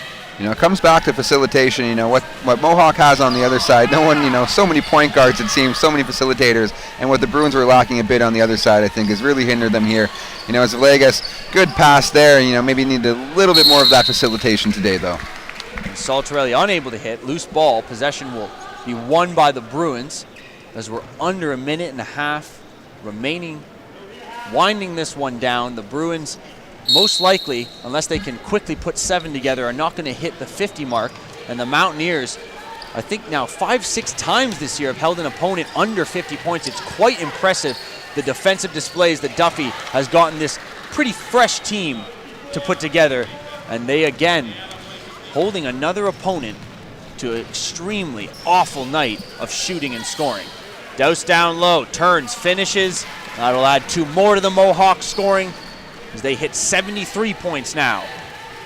Yeah, a little too easy down low there. As you can tell, this Bruins team now, I think, has kind of packed it in a bit here. And you can't really blame them, though. Sorry, Nick. Just going to say, big lead here now to end this game. Love it. Trying to get a little space. Gets it to Salta. And just, I thought a block there, but instead just kind of slipped out of her hands there. Turnover. Dubois the other way on the fast break. Datskew. Now Douse will slow this right down. And Dutrzak trying to waste all of this shot clock out here. Brown had it tipped out of her hand by Lovett. And you can see the Mountaineers more than ready to move on from this one. They've done the trick, and they've earned themselves win number 11 as the shot clock is off, and Lovett, still with even under 20 seconds, not having fun in this one tonight. Ball down low, Douglas had it slip through her hands. One last chance, Harriet looks for Douglas, down low, under 5 to go. Harriet will put it up. It does not go. Datskew the board, and the Mountaineers have sealed an 11th win on the OCAA season for 2016-17, improving to 11-4 with a 73-45 victory over the Sheridan Bruins. And it wasn't easy per se, but I think the Mountaineers got exactly what they wanted out of tonight's game. We had a little freeze there on the camera, I believe, as Nick was pointing out to me, but we are back and still with you. And I guess some things to point out. Obviously, Jasmina Kucic is the one to point out, but of course, turnovers, things that stand out for you, Nick, in this one. Well, the biggest thing I have to touch upon, and what I mentioned at the start of the game, is Steph Rymack. She came back, and she came back strong tonight. You know, first game back from injury, didn't really look like it outside of the shooting, which, you know, is expected, of course, but the energy, the defensive level, it was all there, and that is exactly what you want to see if you're Kevin Dovey moving forward in these last few games of this season. So we come to the end of the women's basketball game in the first of two. We have the men's that will be coming up. Mohawk wins 73-45, 11 wins on the year. We will leave you with game action highlights. Stick it around. Men's basketball coming up next. #1 Sheridan Bruins and the Mohawk Mountaineers.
inside. Welcome inside the David Braley Athletic and Recreation Center on Mohawk College campus. I almost jumped the gun, but I promise you that won't happen again.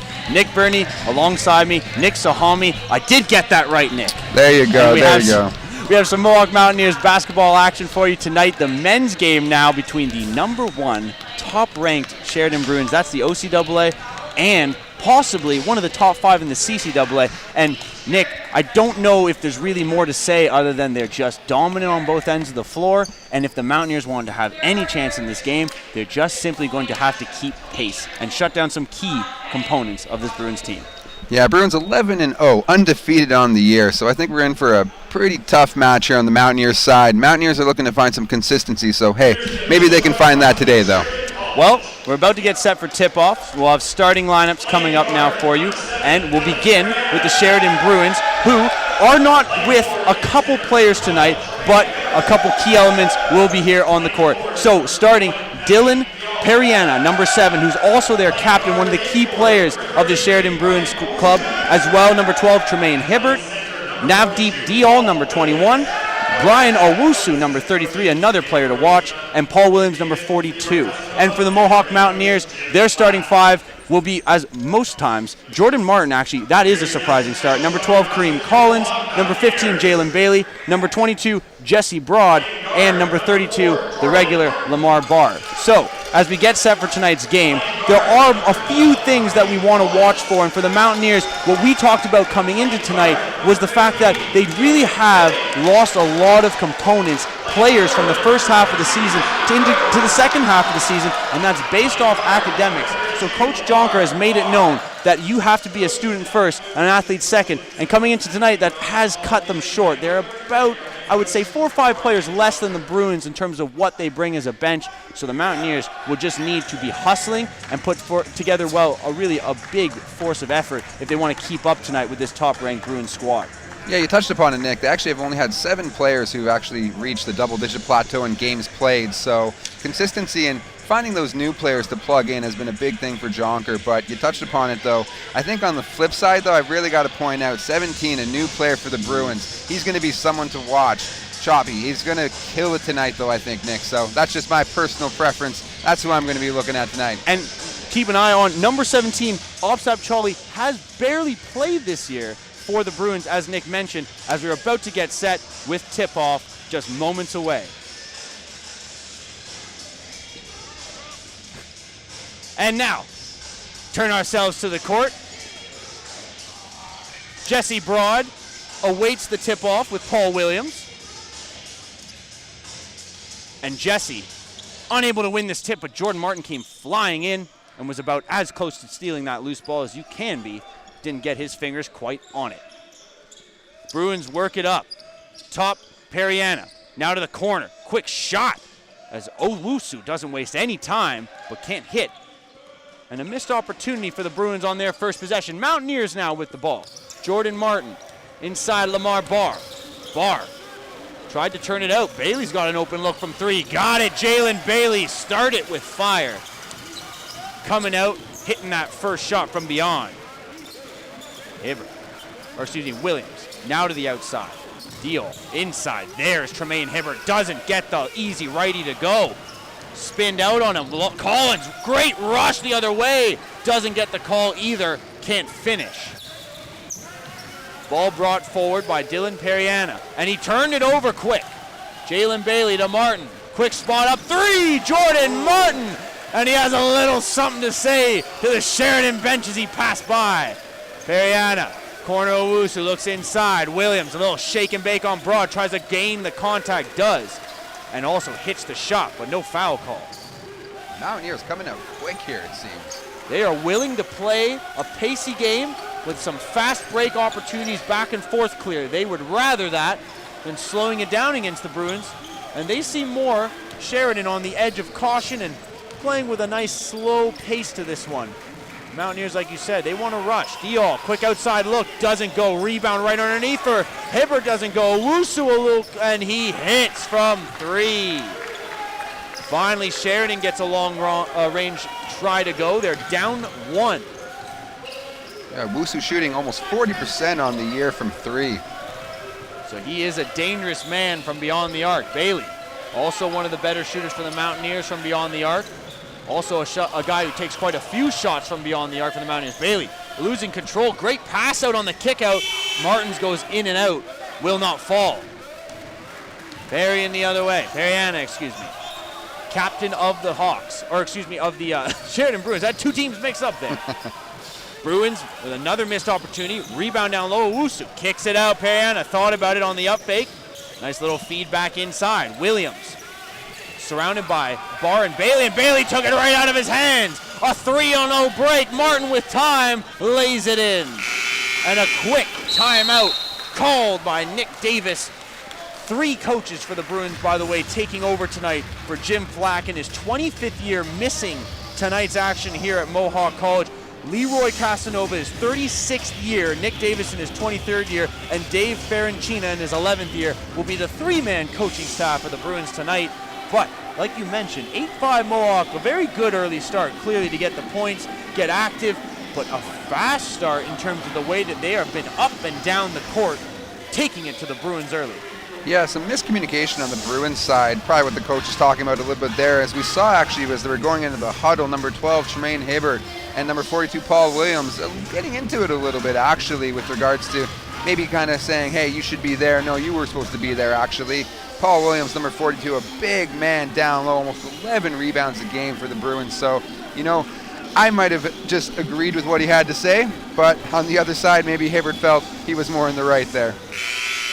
Well, I think that either way, the ball's going inside to those two, I think, pretty often for this offense of the Bruins. Should be pretty straightforward what they're going to do offensively. And Owusu, as you mentioned from beyond the arc, he'll probably get his fair share of shots from those corner spots because of the fact that Williams and Hibbert draw so much attention to themselves in the paint. Yeah, and he takes advantage too, shooting 40% again from 3 and also from the field in general. 17 points a game. Big score for the Bruins. Oh, honestly, that's just a terrific spot-up shooter right there. And one guy you want at all times to know when you're shifting that defense, you're not leaving him too far out of arm's reach. Bailey battles with Hibbert down low. Hibbert able to win a call, I believe. If not, yes, the call made a foul against the Mountaineers. Inbound with 14 on the clock now. Diol working against Bailey, knocked to the ground, kept with it by a diving Martin, finds Owusu off the dribble. His pass is picked off the fingertips of Williams. The other way come the Mountaineers. Collins, a stop and pop, 2 doesn't go. Loose ball, battled with, and Barr and Collins, the vets, help get the Mountaineers a second chance point. Yes, an exciting play down low from the Mountaineers there. Diol spots up an open look, doesn't go. Barr grabs the board and races the other way. Big Martin board. wants some help. Great no-look feed. Collins, handoff. Barr from the corner doesn't go. Great passing from the Mountaineers, though. Looked fantastic, setting up an open look from the corner for Barr. Yeah, these Mountaineers don't look like a team that's lost 6 straight here. They're coming out, taking it to these Bruins so far. This was the same type of effort they had against the Humber Hawks at home their last time here. Just didn't last through the full 4 quarters. They played a great first quarter and slowly died off. Now that is one of the things you'll always have to keep an eye on with a team with such a short bench as the Mountaineers do have coming into tonight's action. But as you mentioned, terrific first 4 minutes here of play from Mohawk, both on the offensive and defensive ends. Owusu works on Bailey. Shot clock winding down. Periana knows it. Up fake. Now he goes outside, looks inside, finds Diol in the middle. An open look, no good. And they will count it that it was I believe, a shot clock violation. No, we will see a call. And it's going to be a hold and a foul, I believe, on Hibbert. Tremaine Hibbert with his first personal. And the Mountaineers, with just past 4 minutes gone, make their first substitution. Brace Sabaya in for Jesse Broad. Give Jesse Broad a lot of credit. He's not a true center. He played small forward as his biggest position last year on, as we talked about prior off air. There's a 3 from Bailey. Wonderful from Jalen. But back to the point, he played 3 often last year on a team that was a lot different, with guys like Jeff Hunt now retired and also part of the coaching staff. A different team. Now he's the 5. He's been asked to do a lot of different things, especially since the first semester ended and they've lost other big men on the team. A lot of credit to Jesse Broad. Yeah, back and forth here. Big three there from Diol, though, from the Bruins side. And now Bray Sabaya spots up, but his three doesn't go. Loose ball battled with Collins. Periana went off the referee out of bounds. Should really be It looked like it was off no the Bruins. foul. I think it would be. I thought it was off Periana's hand. The referees are having a moment. They're taking a look at each other. They definitely want to talk it. And they're going to reset the shot clock first. Good call. And it is Mountaineer ball, which is why they reset it to 14. Not a fresh shot clock. They remain in possession. Martin. Collins. Across. Bailey wants it again. Oh, just short off front rim, but grabs his own board. Jalen Bailey. Kick out. Collins for three. Just short as well off front rim. They are clearly confident to shoot from beyond the arc, but will it catch up to them on the misses? There's an open three. Diol doesn't get it. Periana floats for the loose ball rebound and hits. Yeah, the Mountaineers have been struggling this year, shooting actually just over 30% from three. Not stopping them so far, though. Bailey, corner three. Hey, proving me wrong right there. Well, we clearly we always just seem like we don't know what we're talking about. We put a lot of effort into these stats. Well, if you're a Mountaineers fan watching, you're hoping we keep jinxing them the positive way, I guess, right? I would hope so. There's a nice finish, though. Diol down low gets it to go and the foul, so he'll hit the line shooting one for a three-point play. Or excuse me, not Diol there, sorry, Hibbert. Diol will be substituted as part of 4 substitutes, everyone but Tremaine Hibbert coming off, and Hibbert will also be coming off after his free throws if he can hit. Jamar Parkinson, number 5, sits in front of us waiting to substitute in. I was going to say we got Carlin and Campbell in, actually. 15 and 6 on the Bruins side. And also Jamal Edwards, number 2. A Hibbert missing. Loose ball battled for. Martin comes down with it. Outlet pass, looked for Collins, overthrew it. Somehow Kareem got even close to that, but could not keep it in bounds. And now the final sub comes in as Hibbert gets a first rest.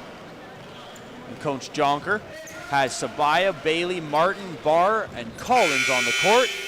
But we are going to see a timeout for the Mountaineers. They hold a 16-12 advantage. There are 5.5 minutes gone. Early first quarter action from the David Braley Athletics and Recreation Center. And we haven't seen Ostap Chali just yet. And we also haven't seen the Mountaineers driving inside like I thought they were. This has been a three-point shooting contest. Maybe what they'd rather do, to be honest, versus a team like Sheridan that has such dominant inside players. Yeah, actually, you mentioned Charlie hasn't been in yet, and on the flip side, I know a big score for the Mountaineers, of course, is Elcock, who we haven't seen, and I know I really got to point out, though, you mentioned Owusu. He's having a really hot start there, sitting down, though, quickly a little bit, but I think he's going to be back in really soon, just because the Bruins here, 16-12, I think they've realized they've now, these last couple of minutes here, outscored the Mountaineers. I think they know this is the time to bring it back. And as you mentioned, Matt Elcock, one of the key components of this Mountaineers team, not seen either on court or I believe on bench. He has not joined the team for tonight's game. I imagine it's personal reasons that he has for not being here. He has been, of course, a staple of every single Mountaineer affair that we have brought to you here on M-Link if you're watching on YouTube, or of course for their road games. He has been probably their hands-down best rookie player as well, a dominant scorer and three-point shooter. But the Mountaineers have picked up the three-point shooting slack at least early on through the course of this one. And also, now we're getting a little bit of work here because Ostap Chali was not listed on the game file for the Sheridan Bruins, was possibly the issue. We know that for our game file we were given he was not listed, and he was not written in to the actual game file. So the referees are asking that he not play, I believe, is what we are going through with 4:21 to go. They're asking that he has to be taken off considering he is not listed as a player. And of course, Sheridan is looking around. They're not very happy. Charlie is one of their better scorers, of course, as we mentioned. 21 points per game in the 6 starts out of 9 games he's had this year. But this would be an advantage Mountaineers if he is forced to sit for the entirety of the game due to his name not being properly written on the sheet.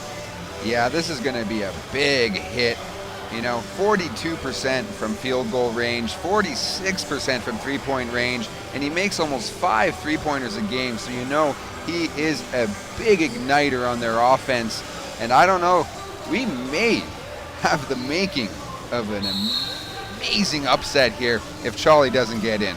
All you have to do is take out that top piece usually.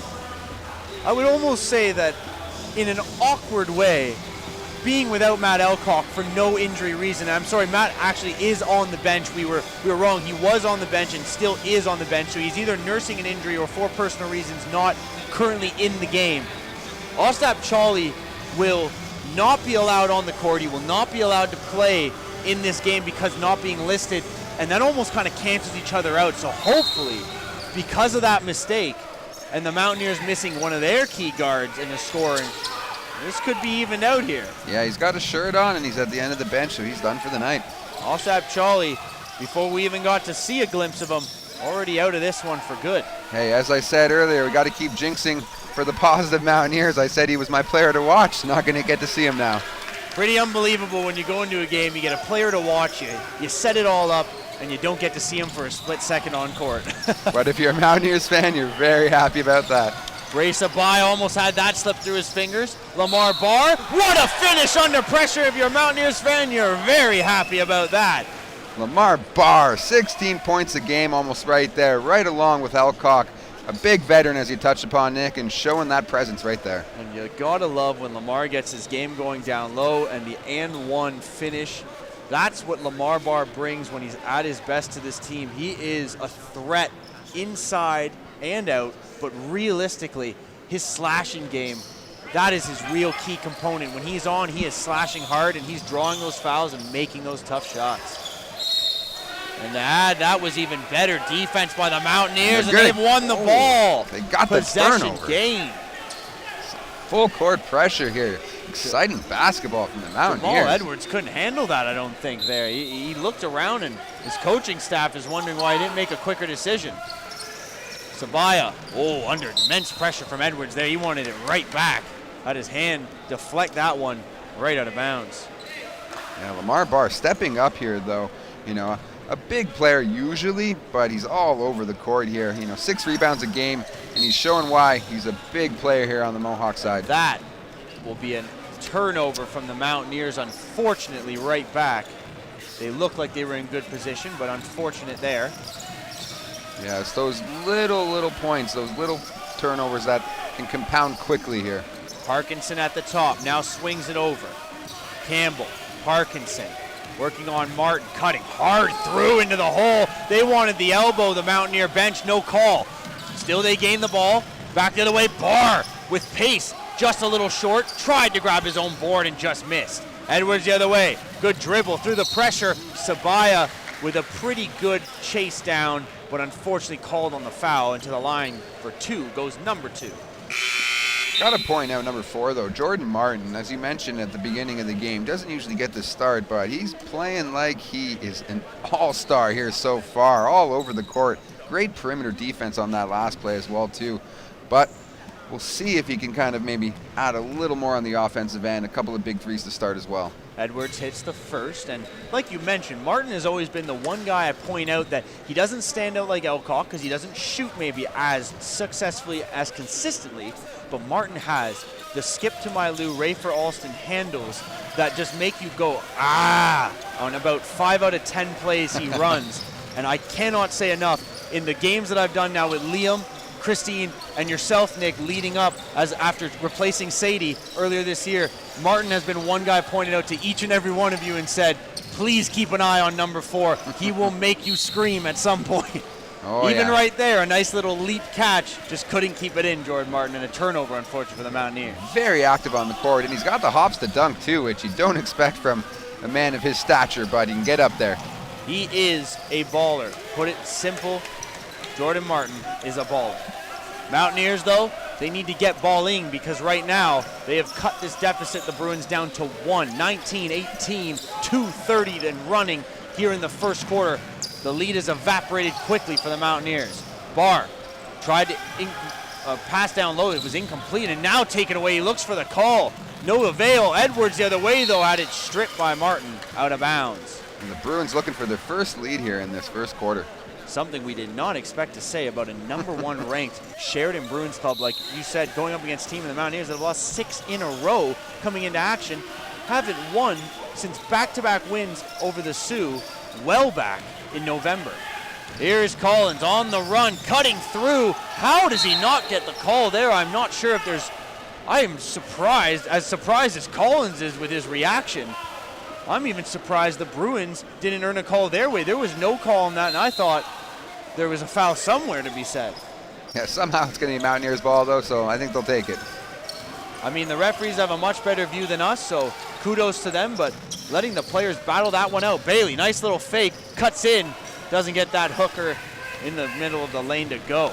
And it looks like he may have tweaked his ankle there as well. And as you say, back the other way, the Bruins with an easy point for Campbell, and Bailey is trying to run. He's having some real trouble, but there's an even worse troublesome pass picked by Campbell, an easy finish. The full now court Broad, press. oh, he almost was picked again. Barr the other way, inside, got the call, doesn't get it to go somehow. Toilet roll doesn't finish. And we're going to take another look. Beautiful pick by Campbell. Looked like a defensive back with a pick in the open field. Big going interception. for a pick 6. Yeah, that Bruins full court press starting to really work here.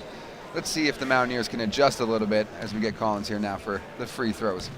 Nathan Barry is substituted in, but Jalen Bailey is not who he substituted in for. Bailey is still out on the court, headed towards the Mountaineer end as Barr misses the first from the line. You can see he's squinting, he's wincing. There is pain. It's not that immense, but it's got to be there, and we'll see how long Jalen can put up with it. Yeah, I just want to say Nathan Barry on the court, only a minute a game on average so far. So let's see if he can put something together here and show Jonker why he needs more minutes. But like you said, we saw him in warm-ups. The Sheridan Bruins were throwing down some dunks. Nathan Barry was letting the Mountaineers side have their own fair share. He shows you he's got the hops. Here's Edwards from beyond. Splash from Mr. number 2. Jamal Edwards, he's had an interesting game. He's been active. He's turned over the ball a bit, but he's created turnovers. Now he's got one from beyond. Bailey cutting through. What a layup attempt. The finger roll fell short.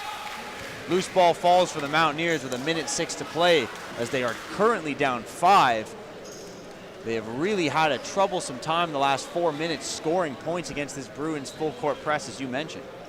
Yeah, they've actually only managed that one free throw there from Collins on that last set, and that was actually their first point in almost 4 minutes of gameplay here. So not the right time to find some stagnant offense, unfortunately, but let's see if they can swing it back around here as we get a substitution. We'll get Collins off, and looks like we're going to get Martin back on. Yes, sorry. Oh, actually, Barr off Sorry, for Martin there. They are too similar. 32 and 12, Collins and Barr, they just do too well. And speaking of doing it too well, that's Jordan Martin cutting through the defense like it was a knife through butter. Parkinson up top. Campbell swings it around. Edwards thought about it, goes across court. What a pass. Cutting through the lane, Abrams. Another cross-court pass. Edwards just short. Campbell the board. Gets the contact. Gets it to go. Wonderful finish. Collins. Across. There's Broad. Got it from beyond. Jesse Broad, when he steps out, he can hit those. Not many centers who can shoot like Jesse. Here's Abrams. Back up top, Edwards. Campbell. Inside, here's a little dump pass, and Parkinson had the shot. He didn't get it to go, though. Bailey the other way. Outside, Collins uses the fake. Now to Bailey, inside, left hand, pops out, no good. Campbell running with it the other way, takes a shove, from Bailey, and will earn the call. So the Bruins will inbounds here from the sideline in front of our staff. And of course our table here. Sometimes we get a little involved and we get the play right in front of us. And with 6 seconds left to close out this quarter, that's what we get. Edwards. Seconds tick off. Spotting up from the line beyond, and he's no good off of the front of the rim. And at the end of a quarter of play, the Mountaineers are right there with the Sheridan Bruins trailing 27-25. The top-ranked Bruins have not exactly performed up to snuff, if you want to say, but the Mountaineers give them tons of credit especially players like Jalen Bailey. You got a short bench, you got a nick up already in the first quarter of the game, but they have battled, and it's been a back and forth game, but I think Jonker's pretty pleased, down 2 after 1. Oh, I think he's very pleased. And on the flip side, I think what we're seeing from the Bruins is a little bit of fatigue. Recently being the top team, 11-0, they've had some big wins against the next two teams right behind them, though, in the West Conference of the OCAA. You got Niagara and Humber right on them. They just squeaked out an 86-82 win against Humber this past Saturday. So we might be seeing a bit of that fatigue finally come up, especially as well, I think if you're a Bruins player, you're looking at the next 4 games on your schedule, none of them have winning records. So you got to find that motivation and you got to find that consistency, because after those 4 games, guess what? It's playoff time. So maybe not the best to have this lackadaisy schedule on the Bruins side these next few games, but regardless, you still got to find a way to come out and play, and you got to find a way to take a 4-8 team like the Mountaineers and really show why you're 11-0. I think you touched on some terrific points there, and another point you wanted to touch on, but we won't get to touch on any of it. They're missing Ostap Chali.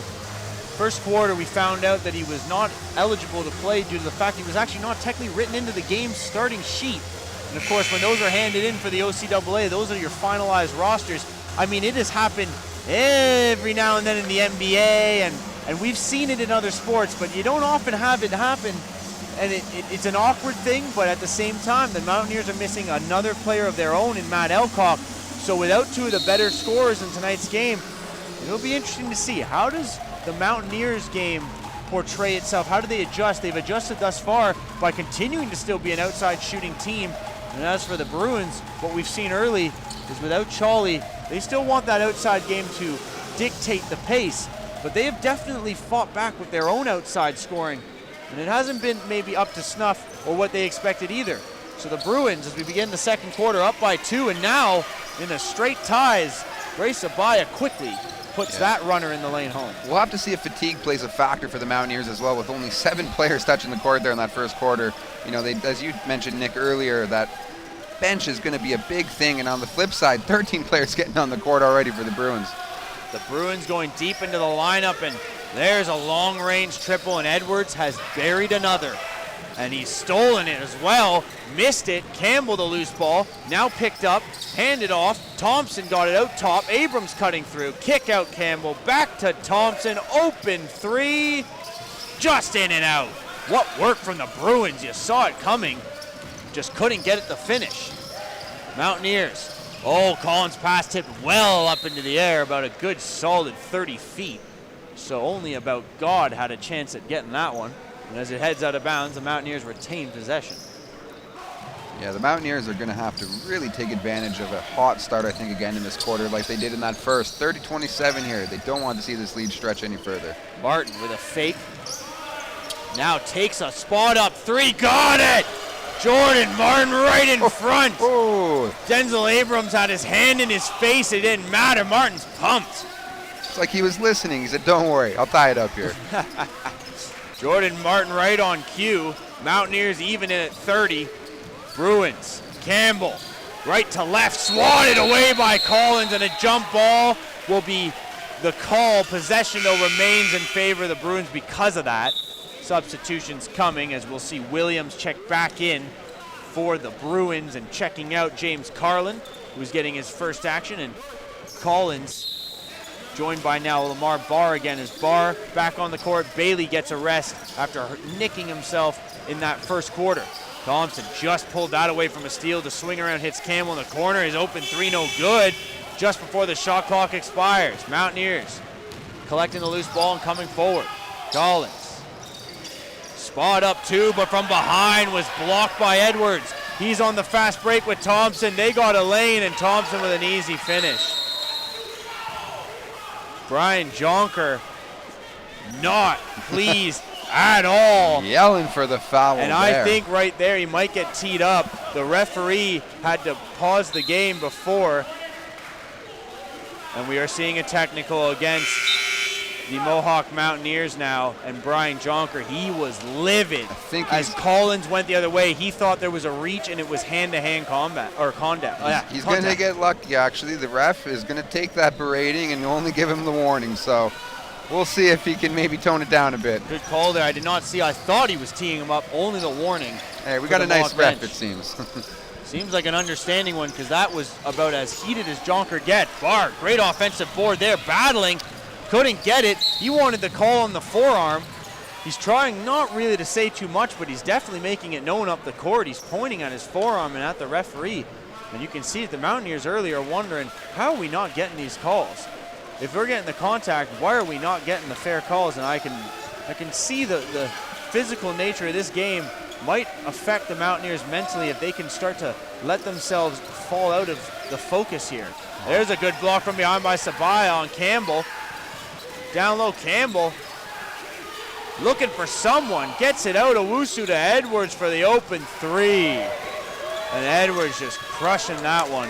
He looks like that one is an easy one. And now a technical against Jonker. They've said that's enough.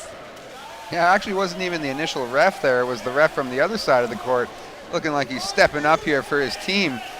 Not liking the tone of Jonker, and he's going to be teed up here, and not at an opportune time as Sheridan now looking to stretch this lead. Their biggest lead here. We'll see as Owusu's going to step to the line. So, Jonker is about as displeased as you could be, and rightfully so.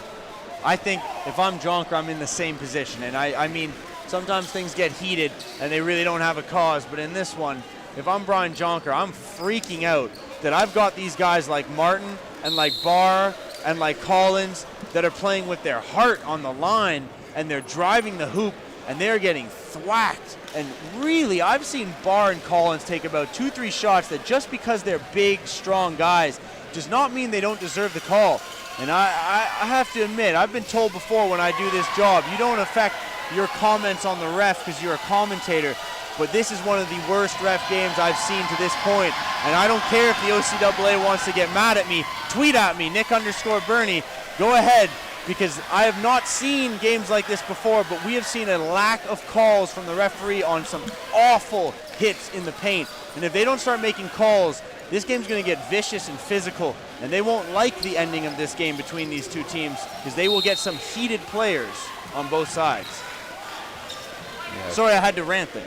No, it made perfect sense, and as you mentioned, this gym even starting to get a little amped up with the tempo as well, so we'll see if the teams can maybe tone it down and hone that energy, that aggressiveness into some positive play here moving forward as well. 36-30. It's not a blowout by any means, but what's happened is we've seen an igniting of the Mountaineers from their bench on out, and it hasn't exactly lifted the team per se offensively, but as we see now, I believe Coach Jonker just kind of calling a short little meeting here during substitutions.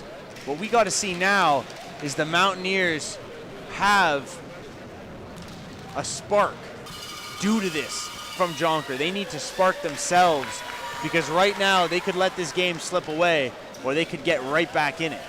Yeah, 7 points here, could be 8, the biggest lead potentially of this game for the Bruins, and not at the, again, most opportune time perhaps for Jonker to take that technical, but as you touched upon, maybe you sometimes got to step up and say what's on your mind. Barr, Broad, great pass on the cut. Broad, an easy deuce, gets it right back. We're back down to 5. And there's those players, I think, stepping up for their coach with some aggressive play. Owusu then to Edwards across. Thompson finds Deal in the corner, and that's an easy one.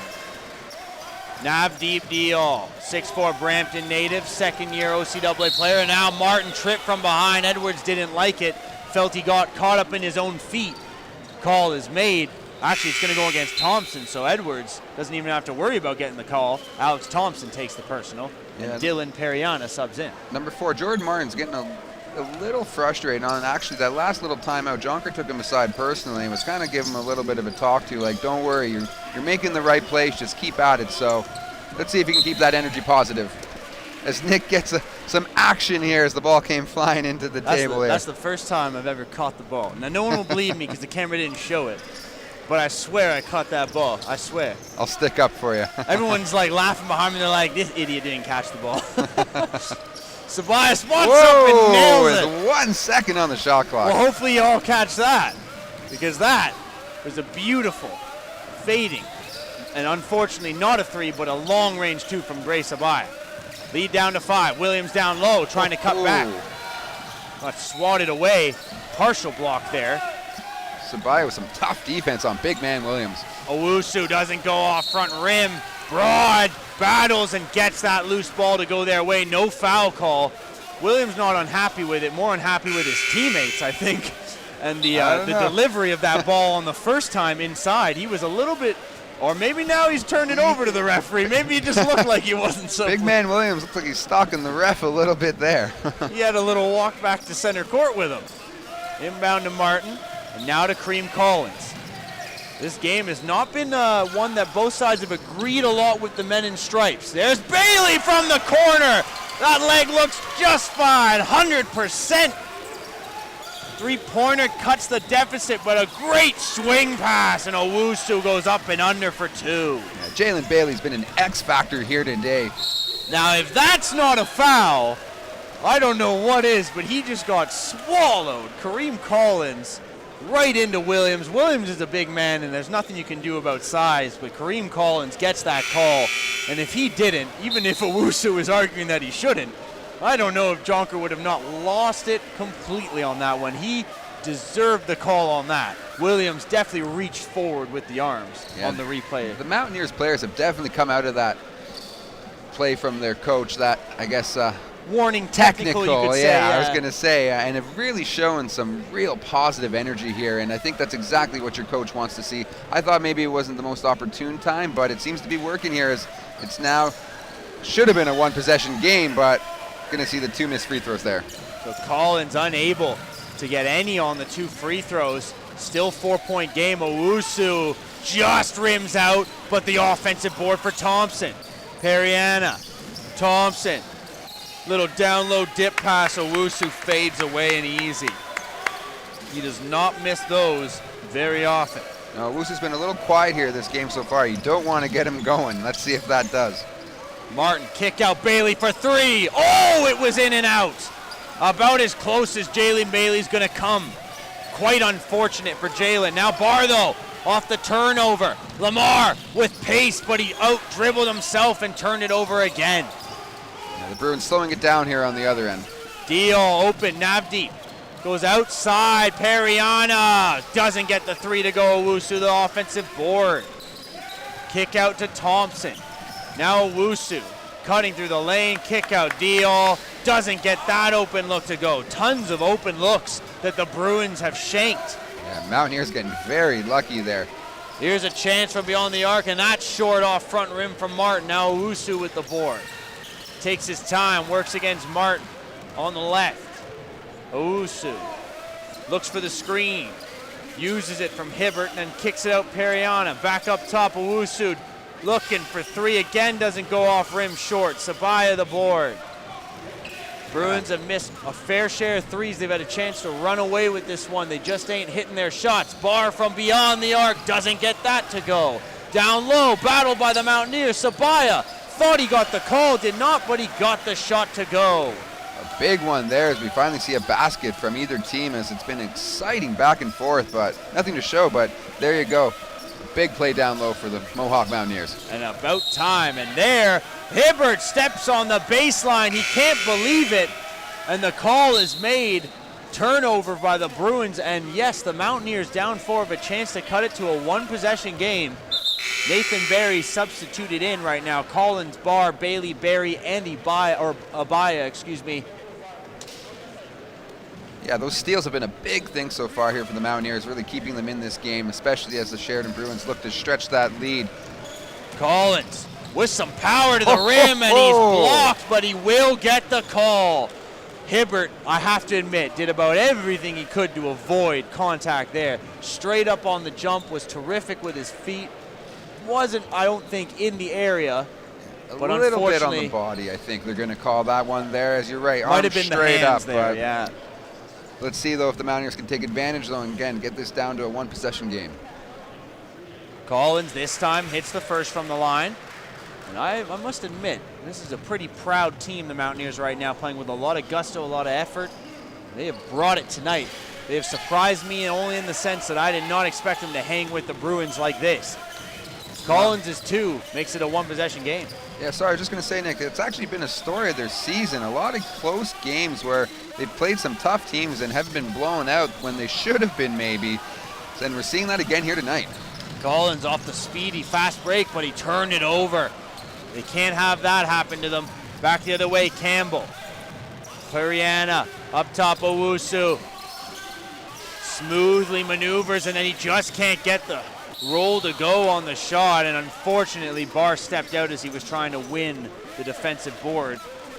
Sabaya took a shot to the face, maybe up top on the head if not the eye. He's wincing a bit on his left side of his face, but it seems like he'll be okay. There's an inbound though. Owusu used it to his advantage. Sabaya wasn't quite all there, and he able to knock down the open jumper down low. Let's see if they can get it back to Bailey here from 3, as he's been hot so far. Collins inside, tried to drop it off for Barry. Barry tried to keep the ball in play, and it fell out of bounds. Turnover by the Mountaineers.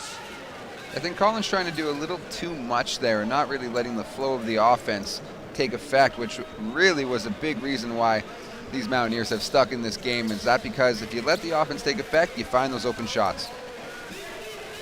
Quickly up court, Owusu driving on the left. He fades and he nails. Owusu is starting to feel it, and that is not a good sign for the Mountaineers. Yeah, big fadeaway there, as you mentioned, Nick. Let's see if Owusu can parlay this into some offensive stats here, as I know he's struggled a little bit, but that sweet stroke coming in. And Collins, if you give him a step, he'll take the mile. He blows by the defender. It's a 6-point game, now down to 4. Periana right back the other way, an open look from beyond. Jonker calls the timeout immediately. He knew 50-43. We got to take another look.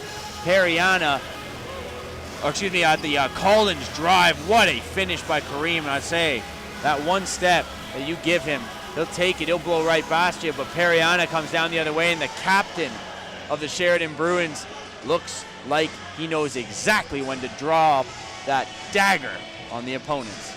Yeah, he's averaging 14 points a game, shooting over 40% from 3, and he's showing why right there. You give him a bit of space, putting it down. And now we have a 7-point lead here for the Bruins, as you see the Bruins coach, I think, really trying to get into his team to keep that energy up.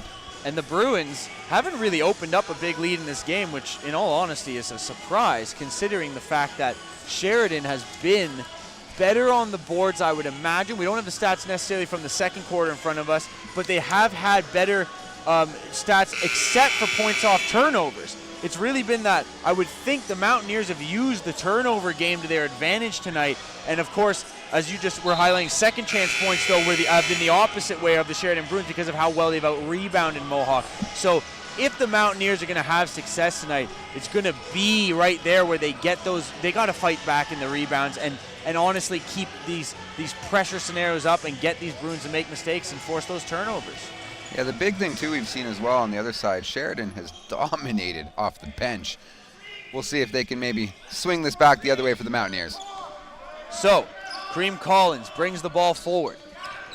Barr driving in, doesn't get it to go, but he's earned another foul. And I'll say this, if Lamar Barr just keeps doing this, I'm sure Coach Jonker will be more than pleased with how this game comes to an end, because I would imagine that's exactly what he wants from Barr, is driving the paint and creating at least some pressure down low, something that the Mountaineers have been a little bit, at times this season, escaping, and that's because they trust that three-point shot so much.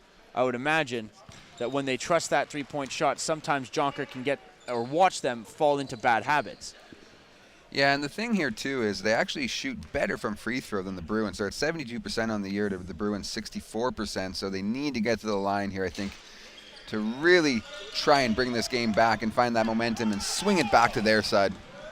So, ball moved forward by Periana, now inside. Hibbert working on Sabaya, turns right hand, pops out and no good. Campbell on the board, didn't get the call. He looks around, he can't believe it. Still the Mountaineers back to the way. Collins edging through, just can't get that one to go and crawl over the rim. Owusu on the run. Owusu, top scorer in the game right now. He was pretty much dragged to the ground. Can't see how that wasn't a call. Referees say he fell on his own accord. Back to the way. Bailey, a three! Drill it! Big one here now, just 2 points. Every time this game starts to lull and the Bruins look like they could take it and run, the Mountaineers bring it right back down to about a possession or two. Yeah, Jalen Bailey leading the way here on the Mountaineers side with 15 points now. And I think every single one pretty much has been from beyond the arc. Here's a chance for Edwards from long range. Too short. Campbell the board. Costly mistakes on the lack of boxing out from the Mountaineers. Yeah, that rebounding, as you touched upon, Nick, has been a big part of the Bruins' success here, and showing why right there. They're using that height, and they're also using that speed down low. Collins to Barr. Barr up fake. Works on Campbell now. Handoff. Bailey feeling it. Got it again! Jalen Bailey! Might be on one leg, doesn't matter. Maybe give him none, he'll be fine. Campbell off the cut. Looks for a pass. Edwards will reset from the top. 10 seconds on the shot clock. Edwards begging for movement. Hibbert comes for the screen. He goes left, away from the screen. Gets the foul on the way to the bucket. Jalen Bailey, though, Nick. I think we got to get a highlight back for him. Don't he has blink. been on fire. My Please goodness. don't blink if you're watching. You might miss Jalen hit another three. And I can't account for all of them. You know, as he was running back after that last one, even he was like, goodness gracious. He gave a little bit of the old strong man. I think he flexed. Look at the crowd. Just let everybody know. If you don't know Jalen Bailey right now, you'll find him somewhere downtown. And I mean way downtown. Edwards, though, from the line able to hit. But yes, Bailey now 18 points, having a monstrous first half. 32 seconds remain on the game clock. Shot clock says 14, but then again, Edwards finishes from the line, so now the Mountaineers take a full 24. Can use this as one of the final possessions of the first half of play. They want to. They can put a tie with a three, cut it down to one if they get a basket, but Edwards with a pick the other way, and Collins with the effort. Bailey and Collins cannot believe that was a call. Bailey is literally giggling and jumping. I couldn't even imagine what he wants to say. And the bench is being asked of the Mountaineers to sit down, but at the same time, that was one of the nicest. That was a clean block. I can't even speak right now. I want to shush because I'm about to say something I shouldn't. I was going to say, even fresh retiree Jeff Hunt there on the bench was talking to his player there like, don't worry. That was a block. And that, maybe ironically, Ball rightfully don't lie. so. Oh, it doesn't lie. Never lies. Edwards can't hit the first. Net won't let him. This crowd's getting amped up here. Crowd's getting going now for the Mountaineers. Edwards misses both. Rebound Edwards, though, doesn't get it. Loose ball. Mountaineer possession, 13.7. Chance to tie the game at the end of the first half for the Mountaineers. This could be a huge building point here. Sabaya asked to be the man to inbounds. Hits Collins. Collins got time. He knows it. Kareem, been in this scenario before. Only in his second year, but quite an expected veteran of this team and a big-time presence. What a move, but he lost it. Campbell feeds. 1 second left. What a block by Barry! Woo! What a block! Nathan Barry says, get out of here! And at the half, the Mohawk Mountaineers are trailing just 3, 54-51. Denzel Abrams shakes his head. Nathan Barry smiles. Number 33 hung Sheridan for about Bruins are up 3. Hung for about 33 seconds there, Nick. Goodness I gracious. have to admit, number 33 makes that three-point lead feel like it's 0. And the Bruins are looking around. They're talking to the refs. They're asking for help. Well, you know what? In this one, I don't think either team can be mad about the way things have gone. Maybe with the refereeing, but they can't be mad about the way that both teams have battled. It's been tough. Highlights now to leave you with as the first half comes to an end. And we will go to the halftime, leave you with these highlights. We'll be back with second half action after the break. Keep it tuned to Emily.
Welcome inside. We're back at the David Bray Athletic and Recreation Center on Mohawk College campus. I'm Nick Burney, alongside me, Nick Sahami.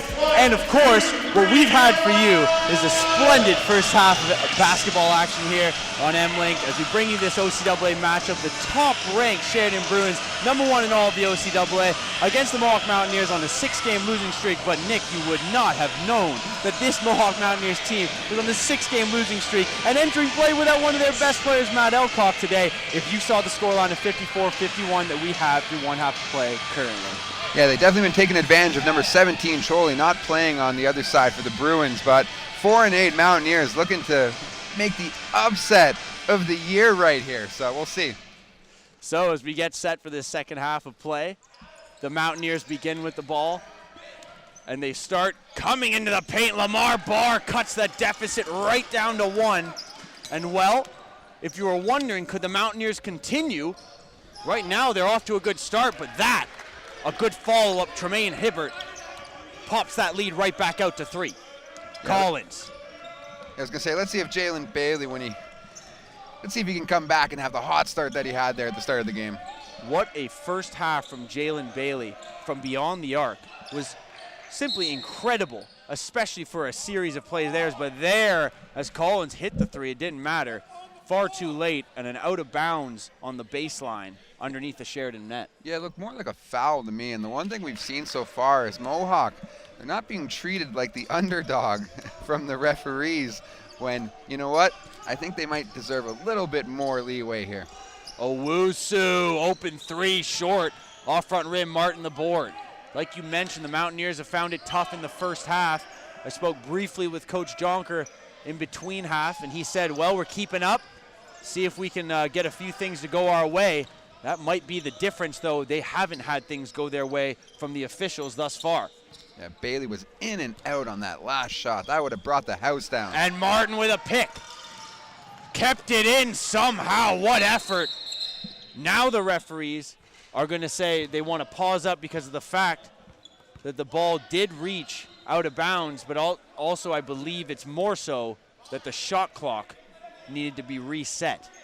Yeah, another play there where it looked like, again, the Mountaineers player was actually bumped off, and he probably very easily could have called the foul there. But Martin not getting too much tonight, it seems.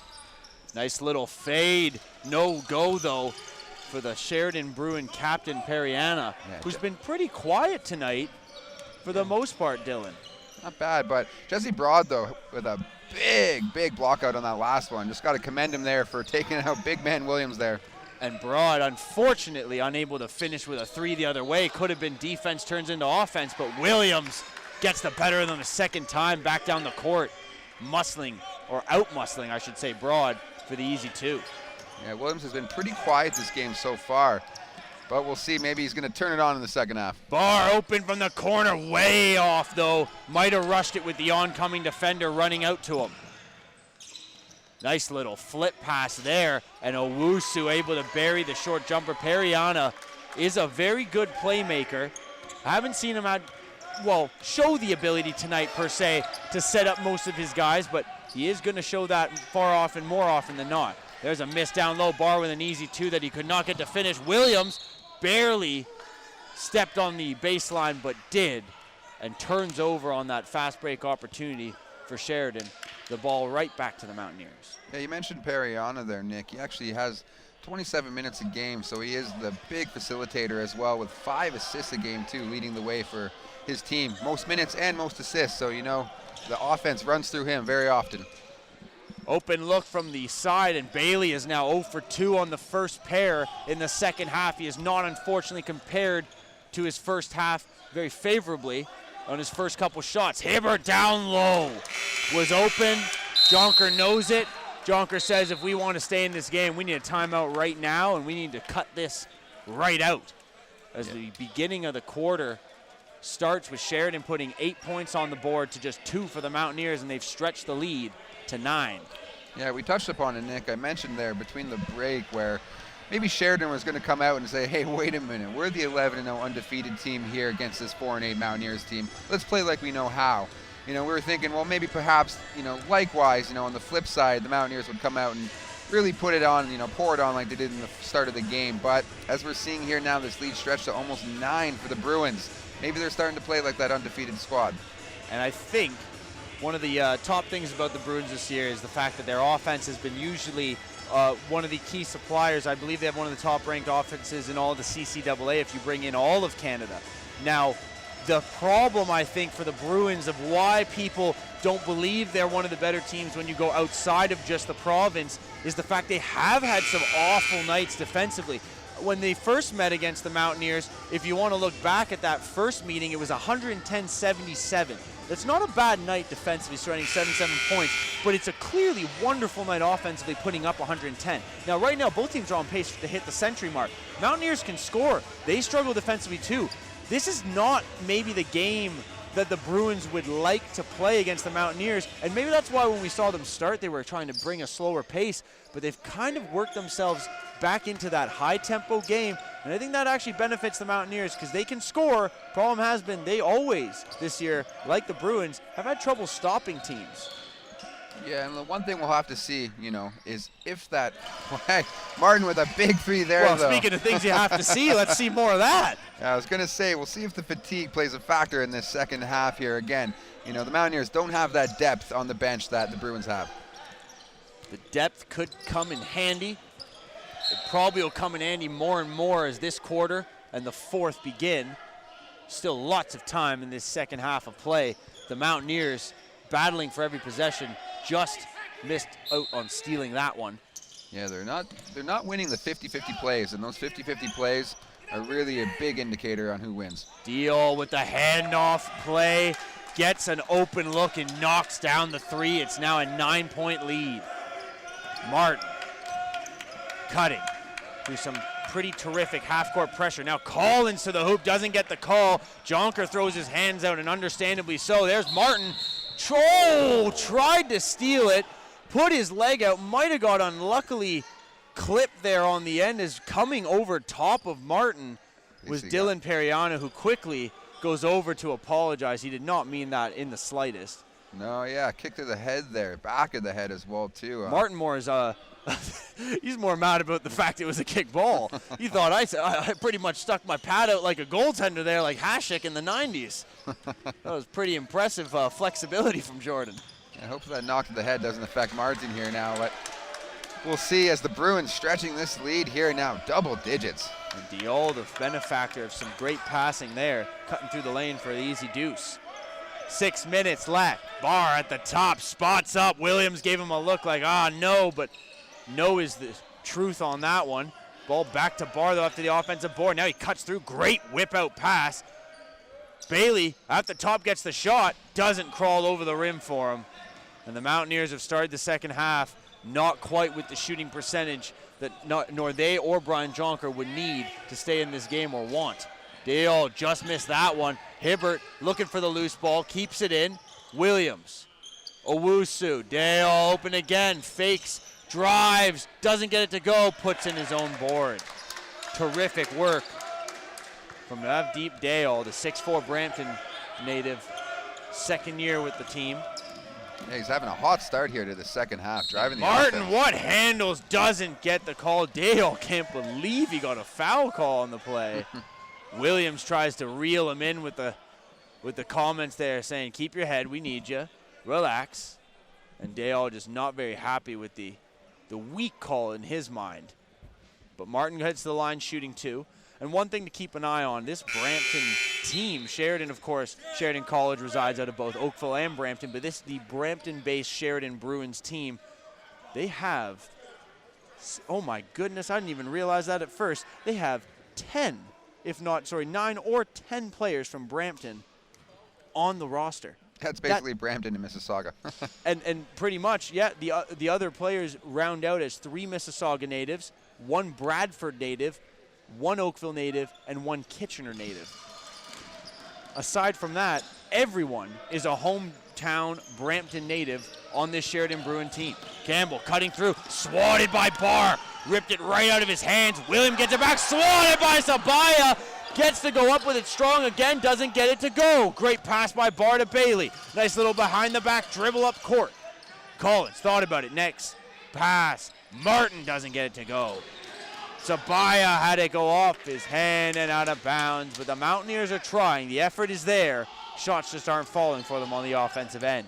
Yeah, Sabaya really playing like a spark plug out there, but just not finding the basket, unfortunately. Biryani, nice little feed. That was a no-look pass. Williams just couldn't finish it. You wanted a highlight reel. All he needed was to put that down. Sabaya off the little handoff from Martin. Now Martin might have intercepted that pass, and Barr even knew. Barr was not happy Martin intercepted it. Now he kicks it back out. Sabaya for three. Got it.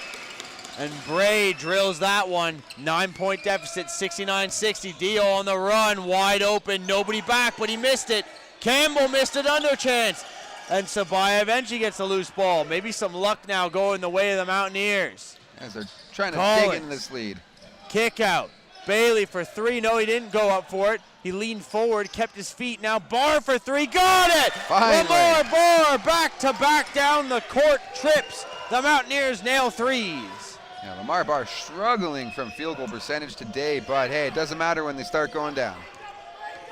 69-63. Periani looks inside, picked by Bailey. Great read. Bailey, fast up court. He's got three men with him. Kick it to the corner. Martin, got it!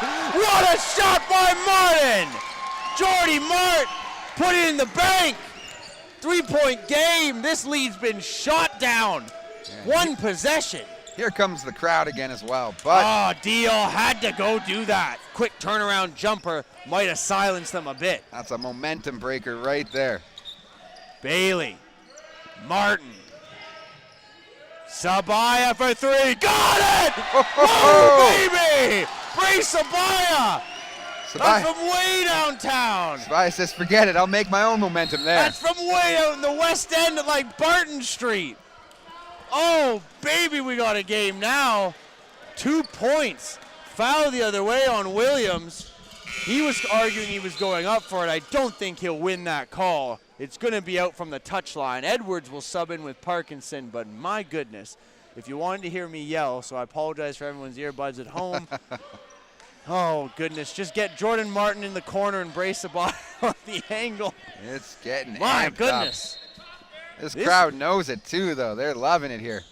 Parkinson, catch and shoot, wanted it, doesn't get it to go. The Bruins can't seem to make a shot for their life right now from beyond the arc. They're trying to match the Mountaineers. Williams doesn't get that one to go, so by the loose ball. Oh, he turned it over to Parkinson, who doesn't get it to go, but gets the foul. Bailey very unhappy, but I think more so you got to be unhappy on the awful control. You got to get better two hands in possession and maintain that you can bring that ball up court. The Mountaineers cannot afford turnovers like that. Bailey will get a substitution. He is getting a well-earned rest for a short period of time here. Meanwhile, Jesse Broad will check back in, and he will set himself up down low on the block for this free throw attempt coming from Parkinson. He does not get it to go as he misses the first. Bruins have hurt themselves really lately. Missed opportunities, open shots down low have been falling for Williams amongst others. This is a chance for the Mountaineers to get back in this game. And he's missed again. Broad with the board now. Collins forward off the outlet pass. Little handoff, corner three. Barr doesn't get it to go, just too much. Williams the board and Edwards starts out. A little bit of a faster pace now to this one. Owusu almost lost in the corner but regains. Kind of slowing it down a bit now, Owusu. Brian, the third-year native out of Mississauga, one of the few non-Brampton players, fading away, got it over Barr. That's why Brian Owusu's one of the top scorers in the OCAA. A smooth shot there on that fadeaway. The arc, the straight up, the form as you mentioned, too tough to handle there for Barr, who did a great job defensively. There's Sabaya! Terrific down low, up against the pressure. 2-point game again. Edwards cutting through. Hard foul by Broad. Wasn't the most clean play. They're going to talk about a flagrant on this one, I think. And I'm sure that the referees will have a short talk, but it wasn't much of a talk. They're going to only say 2. And to be honest, as he almost poked Barr in the eye there, to be honest, I think that falls in line, not calling it a flagrant with the way the game's been called thus far. I agree, yeah, definitely. If you're going to call that one a flagrant, you're going to have to go back and maybe give Mohawk some retribution there in some earlier calls or missed calls potentially. Edwards from the line is able to hit the first, but that is a good point. I think that part of that goes along the lines of you can't make up for what's already been not called, and the Mohawk Mountaineers have had their fair share of unlucky calls not go their way today. But Jesse Broad definitely made them earn that one. That is for sure, and he did not earn two, so a good play and a good foul from Broad. Collins battling, took a shot, still fights through it and gets it. Now that was an effort from Kareem Collins. Took a shot as he was getting off his feet, still makes the play. Yeah, Outlet. Yeah, good job actually finishing there from Collins, as he's gotten hit on a lot of those drives, but has allowed it to affect the actual shot. Abrams. Oh, in and out. That was close. Broad. What a play to keep it in. What a slide move from Martin. Sabaya. Barr wants to cut through. Somehow threw it up. Doesn't get a call. The referees can't give him a call. He got smoked in the face. He might have a bloody nose here on the way back. Shot goes up, no good. Sheridan battling. Williams down low, doesn't get it. No call. He can't believe it. Excuse me, it was Campbell. Oh, Collins the other way. Steps into his man, gets it to go, and he gets a charge. The one time he's able to hit, the charge is called, and it could have given the Mountaineers their first lead since the first quarter. Instead, 58.4 to go, Nick, and it's a 1-point deficit remaining. Yeah, Lamar Barr, Kareem Collins, I don't know what more they can do to get these calls today. They've been driving the lane, they've been finding the contact, and they just haven't been getting rewarded. But, again, good job Collins, though. He says, you know what, fine, I'm going to start finishing anyways, and he's had a couple of good baskets here. Abrams, head inside, Hibbert, and one. Battles through, he gets the call there, and if I'm Jonker, I couldn't even watch that get called a foul after what just happened to Barr on the way down. I don't know. I'm getting sick of talking about it because the referees have been pretty awful in this game. The OCAA can come find me, and they can find me if all you want with all my lack of funds in my wallet. I'll speak out greatly against this one. This is one of the worst refereed games I've ever seen in basketball history. I just put you guys up there, referees. Yes, worst games in basketball history. This has been lopsided. They've been one-siding all the calls towards Sheridan. Mohawk has had no love on a drive inside. I haven't seen a Mohawk guy earn a foul except for on calls away from the basket, like right there. And even then, that was an iffy call, and Sheridan has a right to be extremely enthused with those calls. So this is disappointing to me, the basketball that's been refereed and officialed in this game. I think both sides would have a lot to say about what's happened tonight. Yeah, the flow definitely hasn't been there. You know, you can usually tell, like, okay, you know what, we missed that call, we're going to make up this call. It's usually pretty parlayed into an ABC kind of thing. But tonight, yeah, it hasn't really had that flow. And at the same time, I think... But maybe they're listening now, eh? Maybe they might have listened in to me. They might be mad at me, and they're like, hey, we'll call whatever we want. I'm sure that they'll do anyways. And I have nothing against them personally, but this is one of the worst games I've seen in terms of refereeing consistency and in terms of fairness. Because in all honesty, there have been calls that both sides have had very, very good arguments against. And at the same time, Mohawk has really not figured out how to earn a call when they're driving the net. They have not gotten to the line, and it's not been all their fault. Barr working against Parkinson, looking again, spinning inside, gets it to go. Oh, tough shot. Cuts it down to a one-possession game again, 75-77. Barr's even laughing, looking at his hand like, I don't know how I didn't get that call there. I think I may have broke my wrist almost. And that is unbelievable when you got Lamar Barr, who is a strong man, holding his wrist in pain, and still no call. I'm surprised, but the referees have given no love. They just haven't officiated a good game. Campbell lost out of bounds. Well, at least they saw that, because that hit the line, and that's a turnover. And Jordan Martin knows it. That's pumped. He's feeling it. The Mountaineers are feeling it. This is a game. We're going to have a heck of a fourth quarter finish. Some exciting quarters here.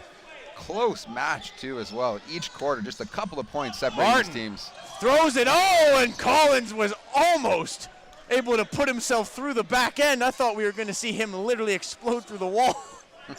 Probably have a stick figure version of him there in a little drawn-out dead body. My goodness, he went full steam. I don't know how he was able to catch himself. What a chase down from Collins on the attempt. Yeah, really put his body on the line there. And what a block there by Barr, but somehow the call is made. And I don't understand why, and I don't understand where. Yeah, Lamar That Barr was all ball. very upset on that call. Oh my, rightfully so, maybe. I'm standing here, I want to smack somebody. This is unbelievable.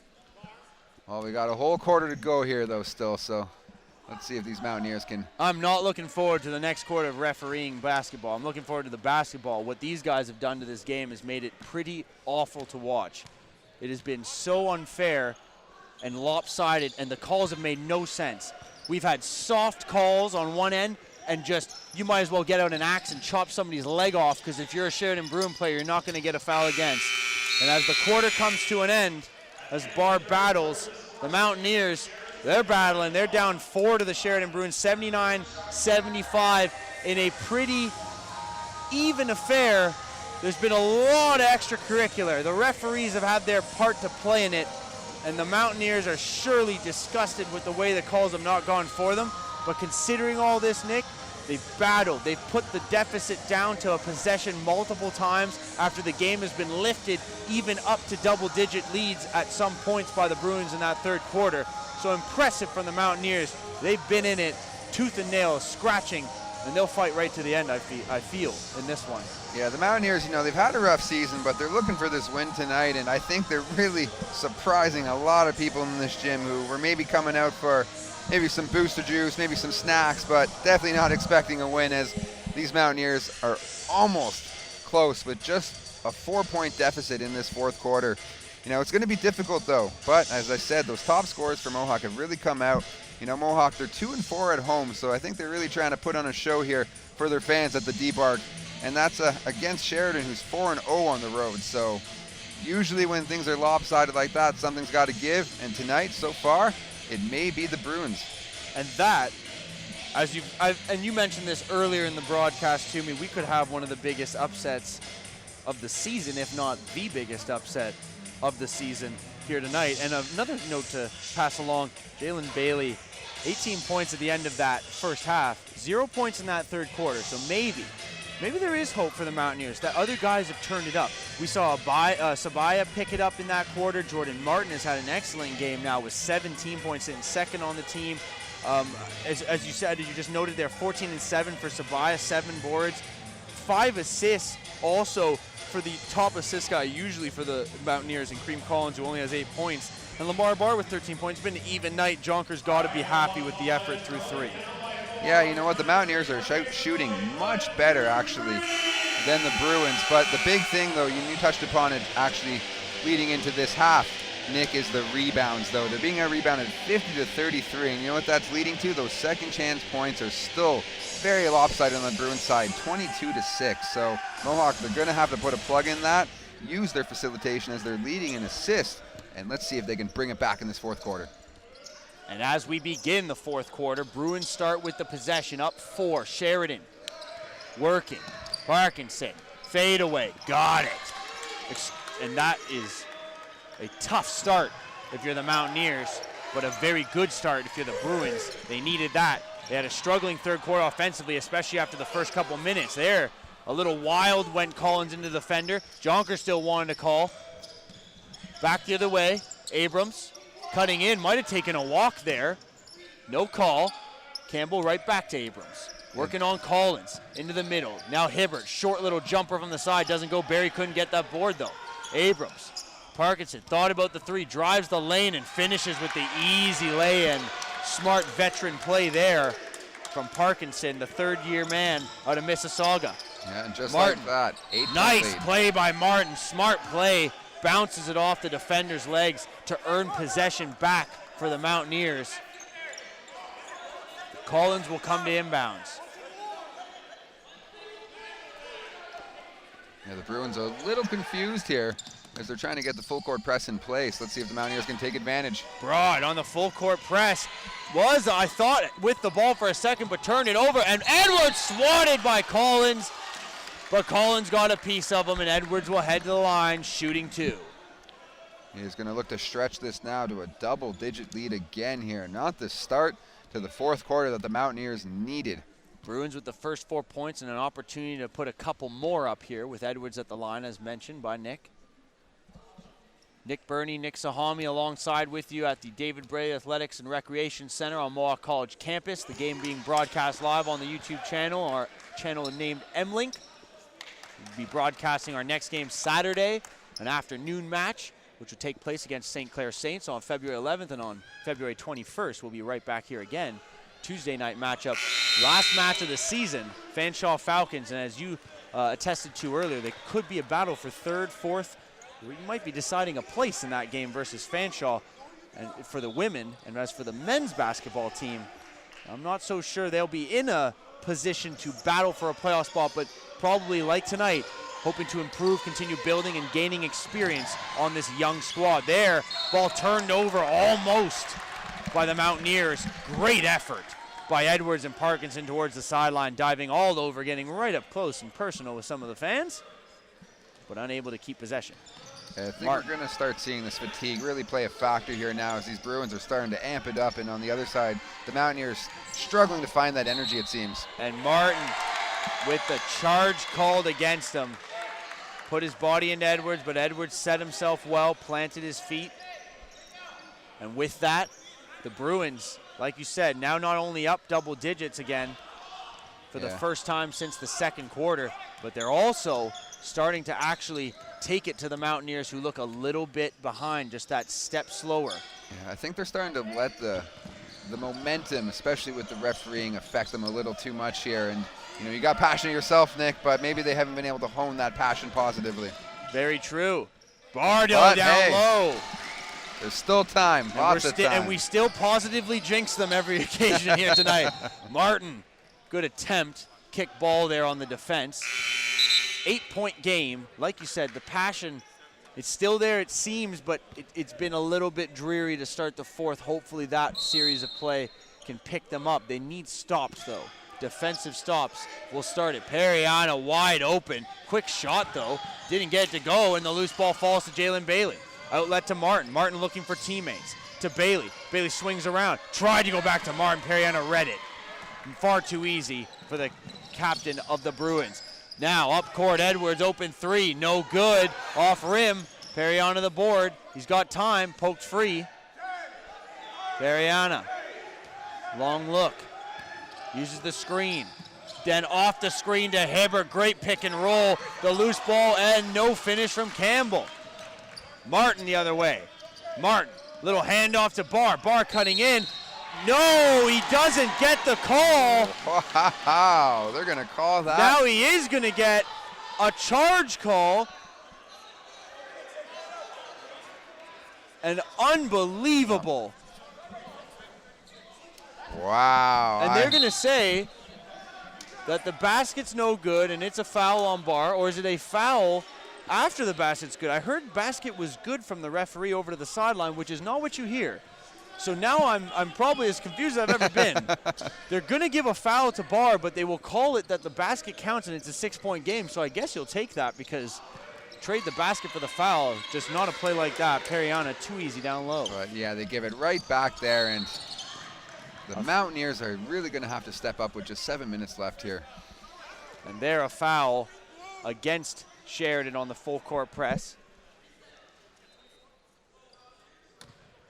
And the Mountaineers actually were on the wrong side there. Bailey thought he was going to be taking it out in front of the crowd. He'll be taking it out in front of our desk here. Bailey, inbounds to Barr. Lamar Barr, Sabaya. Baya works out of the corner. A nice runner. Wow. Gray Sabaya. You got that to confident go in. Shooting. I must say, that's confidence. Yeah, when you're running, fading off your off foot, you got confidence. Mountaineers will need to share that around Diol, though. Periana back to Diol, open three, just missed. Loose ball, battling Hibbert, got it back, eventually gets the call on the foul. He's pretty pumped up. Yeah, he deserved that one there. He battled with about 3-4 white jerseys. Yeah, Hibbert and Barr down low, you could see Hibbert getting a little amped up there, trying to match Barr's aggressiveness as well, and it worked out in his favor. Tremaine Hibbert is a tough man to deal with, 6'5", playing the down low position, Brampton native. Yeah, you know he gets in there. He's taped up on the shoulder, knee brace. You can tell he bangs it up down low. Oh, he's probably had a pretty raucous will have a pretty raucous full 18-game season if he can remain healthy. seems like he's doing just fine tonight. And he's able to make that one. And the Mountaineers now have to find a way to keep crawling back, down 7, 88-81. Bailey to Martin. Nearing the 3.5-minute mark of this fourth quarter. Martin, what dribbles. Gets the call. Block made by Hibbert, doesn't matter. That was amazing dribbling by Jordan Martin. Yeah. And I told you, skip to my Lou, skip to my Jordan, holy moly. That was pretty, but I think they're going to get lucky on a bit of a makeup call there, I think, on the Mountaineers side. Looked like a pretty clean block, but hey, the Mountaineers will take it, and let's see if they can capitalize. And I think fairly so they should take it. Martin at the line will now shoot. Trying to cut this deficit down to 5 possibly for the Mountaineers. An air ball on the first shot. Not the best of free throws from Jordy. That'll draw some jeers from the Sheridan Bruins side of the crowd. He's able to make the second. 6-point game, 88-82. Deal quickly with the right hand back the other way, no good. Hibbert, or excuse me, Edwards thought he was fouled over the back. Might have had a reason to argue, but he'll get up and have to chase back down the other way.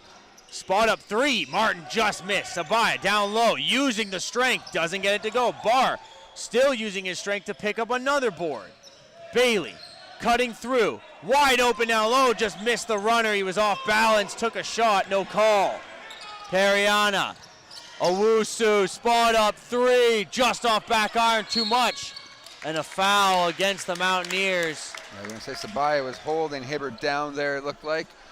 And we will see it go against Sabaya, you are right. Yeah, now it's actually going to be very costly as those 5 team fouls are actually going to put the Bruins in the bonus here with over 5 minutes left. That is not good if you're a Mountaineers fan. That means on any foul here, we're going to get points potentially from the Bruins. Just under 6 minutes to play. And yes, with just under 6 to play, they are now in the penalty. And as we are waiting the free throw, a little bit of confusion, but the Mountaineers were just calling their guys over to the side. And I believe the referees are going to allow them to have a moment here. Not really a timeout, but a substitution moment. So they can have a little chat while they sub. And now Hibbert will go to the line. And he will take his first shots.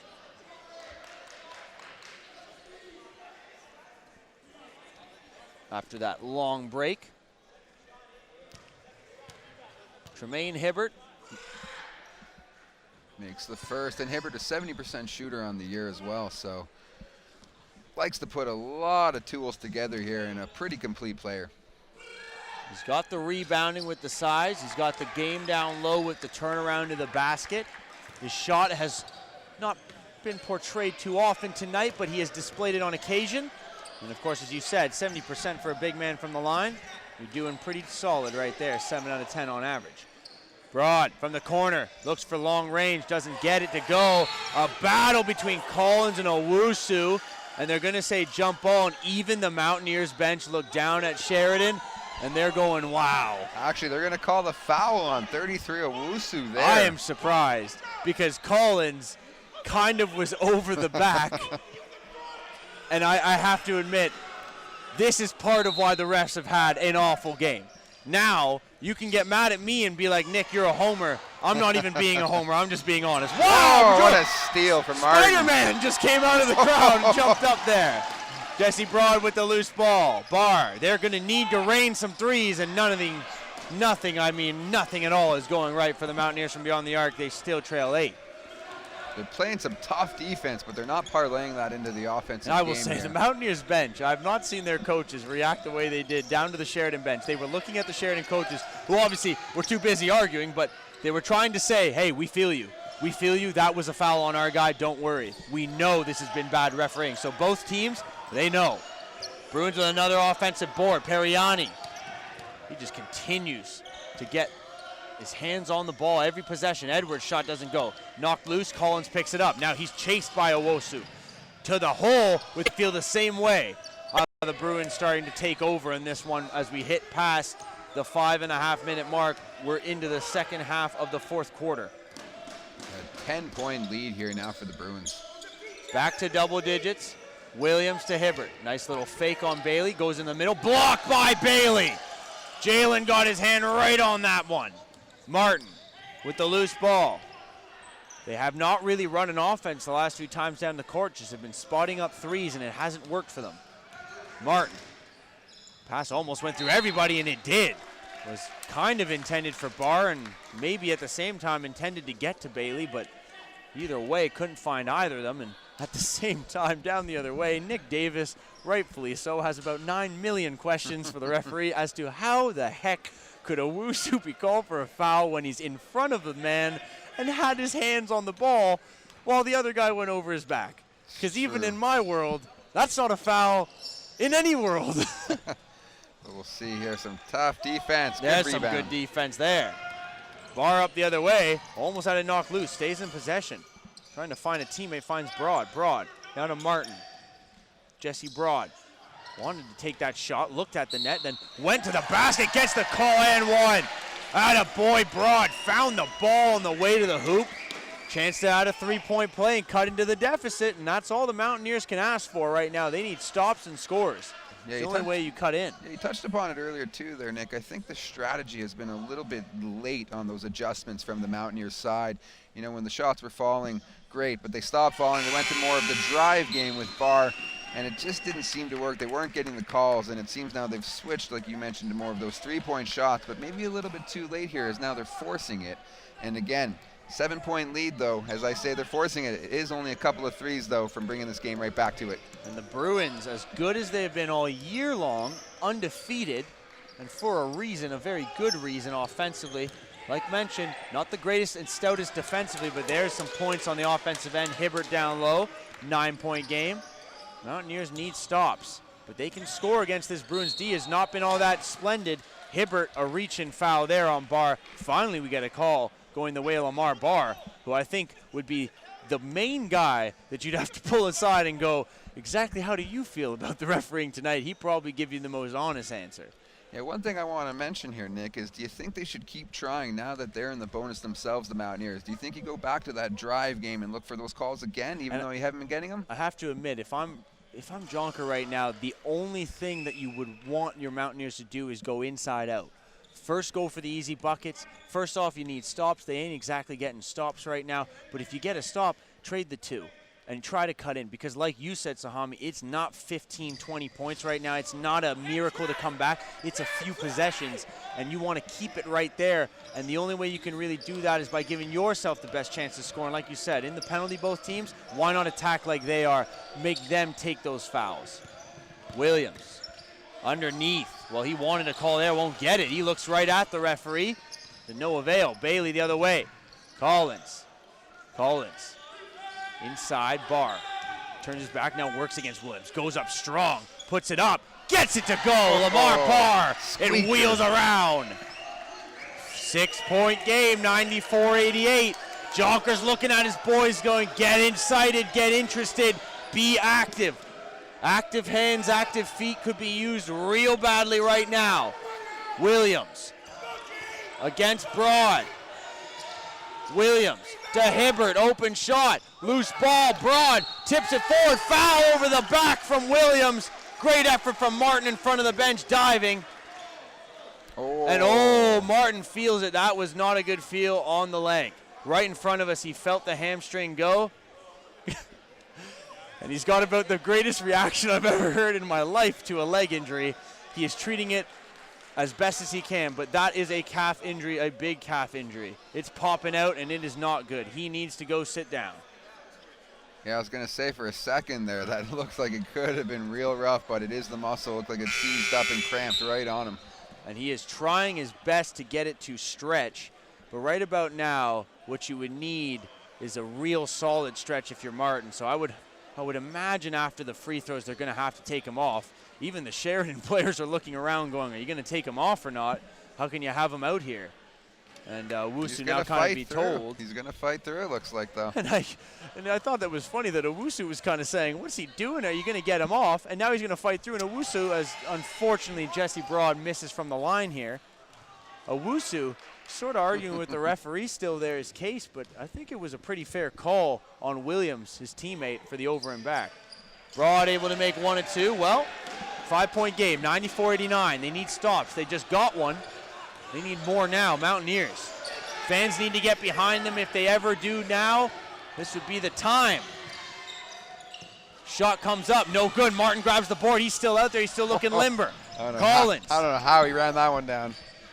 Handoff, Bailey, 3. Oh, it just was a little on it. Loose ball, Bailey. Collins battle, couldn't get it. Back the other way. Captain of the Bruins finds Owusu now inside. Shot doesn't go. Loose ball. Won by the Bruins. Campbell. Owusu got it to go. You can't give them those kind of looks. That's been the story of the game, though, I think. Second chance points. Collins to Bailey. Cross court. Martin wants this 3. No good. Remaining on the clock. A Navdeep Dole dagger with the lay-in underneath. Might have put a game closer with that one. 98-89. Good. Campbell with the board. Bruins have a chance to start to really put it away with nearing a minute left, and they might have done it there. Jonker timeout 1-9. The Sheridan Bruins lead by 9 on the way to another victory, but let's not deviate as we take a look at Jordan Martin there trying to stretch it out on the sideline. Let's not deviate from the storyline here tonight. That is to be told. The Mountaineers have played an epic game of basketball. We did not expect them to be in it to this point. Let's say a minute 14 left. You said 9-point game. I would have laughed and said because they might have given in. This has been an effort from the Mountaineers. They were not expected to be this close. They don't really, on paper, deserve to be this close, but the effort and the performance tonight, they sure deserve to probably be even closer than the 9 that they're down right now. Yeah, and it's tough, you know, a couple of quick possessions like that, take it from 5, you know, a 2-possession game now to 9. But just as quickly as they brought that back down to 5, they will have a chance here. You know, there is still over a minute, but it is starting to look like it could be out of reach. But like you said, Nick, though, they should not be hanging their heads low at all after tonight's match. They've really shown up against an undefeated team, against a highly ranked team, and they've shown that maybe we got a real big core here for the future with some of these key players, and maybe this is something the Mountaineers fans and the Mountaineers audience can get excited about moving forward. And I think you hit the nail on the head with that. It's about the growth. Experience will be gained through these kind of losses, through these games in general, and through this entire season, especially from the young core they do have, and next year will be a better building year. Well, hold on, let's not talk about anything other than this game, Jalen says. Bailey from the corner, he's ignited himself. Pereira running, almost slipping. Brianna, captain for the Bruins, finds Edwards. Edwards to the corner, Campbell. Campbell trying to back his man down, under pressure. Edwards. Shot clock coming down, final second, they look inside. Shot goes up and is good. Great work. What passing late into the shot clock. And a finish by Campbell. Collins, up fake, has to shoot. Doesn't get it, a little hard on the shot. And the 8-point lead now most likely will be run out by the Bruins on their way to another victory. Pereira tried to go inside, it was off the leg, a kick ball. And it will get out of bounds. 29.8 seconds to go. The Bruins well on their way now to another victory for the Mohawk Mountaineers. A 7th straight defeat waits them in the wings, but this will not feel like most of the past 6. This will have a different vibe to it. They've played a heck of a game tonight as the foul is laid by Collins on Pereira. Now you touched upon it, Nick. They definitely should be looking at this game tape, these highlights, and I think they can really find some things to pinpoint for some of their players to really look at growing their game, because there's been some big highlights here today on the Mountaineers side. And who knows, number 33 with that big block to end the first half, maybe we can find him some more playing time in the future as well. First-year rookie, I think he's going to be a big player moving forward as well too for these Mountaineers. As you said, Nathan Barry getting a little more time. We haven't seen him a whole lot. He will sub in for the final half a minute here of action, and that's nice to see as well, because I think that even with Duffy, and sometimes you see it more in his games, the leads the Mountaineers get, they tend to start more of their bench. Well, Jonker hasn't had that ability all that often they haven't had that many leads. And of course, during a 6-game losing slide, they haven't won any of those games. So they really haven't had the opportunity to be in a position to get some of the younger guys on the court unless they're being blown out. And Jonker's team, they fight tooth and battle for most of those losses, like you said, have been close like this one. So the opportunity for Barry, nice to see him getting out there, even if in very shortened time. Yeah, and after that miss there from Martin, it's going to leave the Bruins here to run it out, basically. And that will do it. Periana might be a little sore as he took a spill, but the Bruins will take a look at him, and Barr doesn't get that call either. He's pretty unhappy, and that's how the game's going to end, rightfully so. That might be an epitome of the game right there for the Mountaineers, you know. No call, but, hey, there you have it, Nick. 101-92. Big loss, but they did stick with those Sheridan Bruins for quite a long time in this game. And like you said, 9-point defeat of the Mohawk Mountaineers for the Sheridan Bruins, who keep themselves undefeated.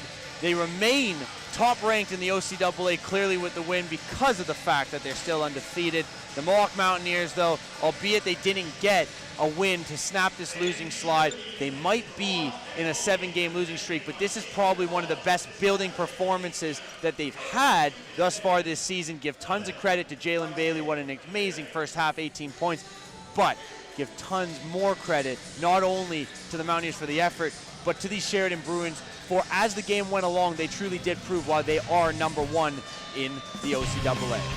For Nick Sahami, I'm Nick Burney. For the rest of the cast and crew doing a terrific job on the cameras, thank you for watching. We'll see some highlights now of today's game. We'll be back with you on Saturday afternoon versus St. Clair. Take care, everyone. Have a good night.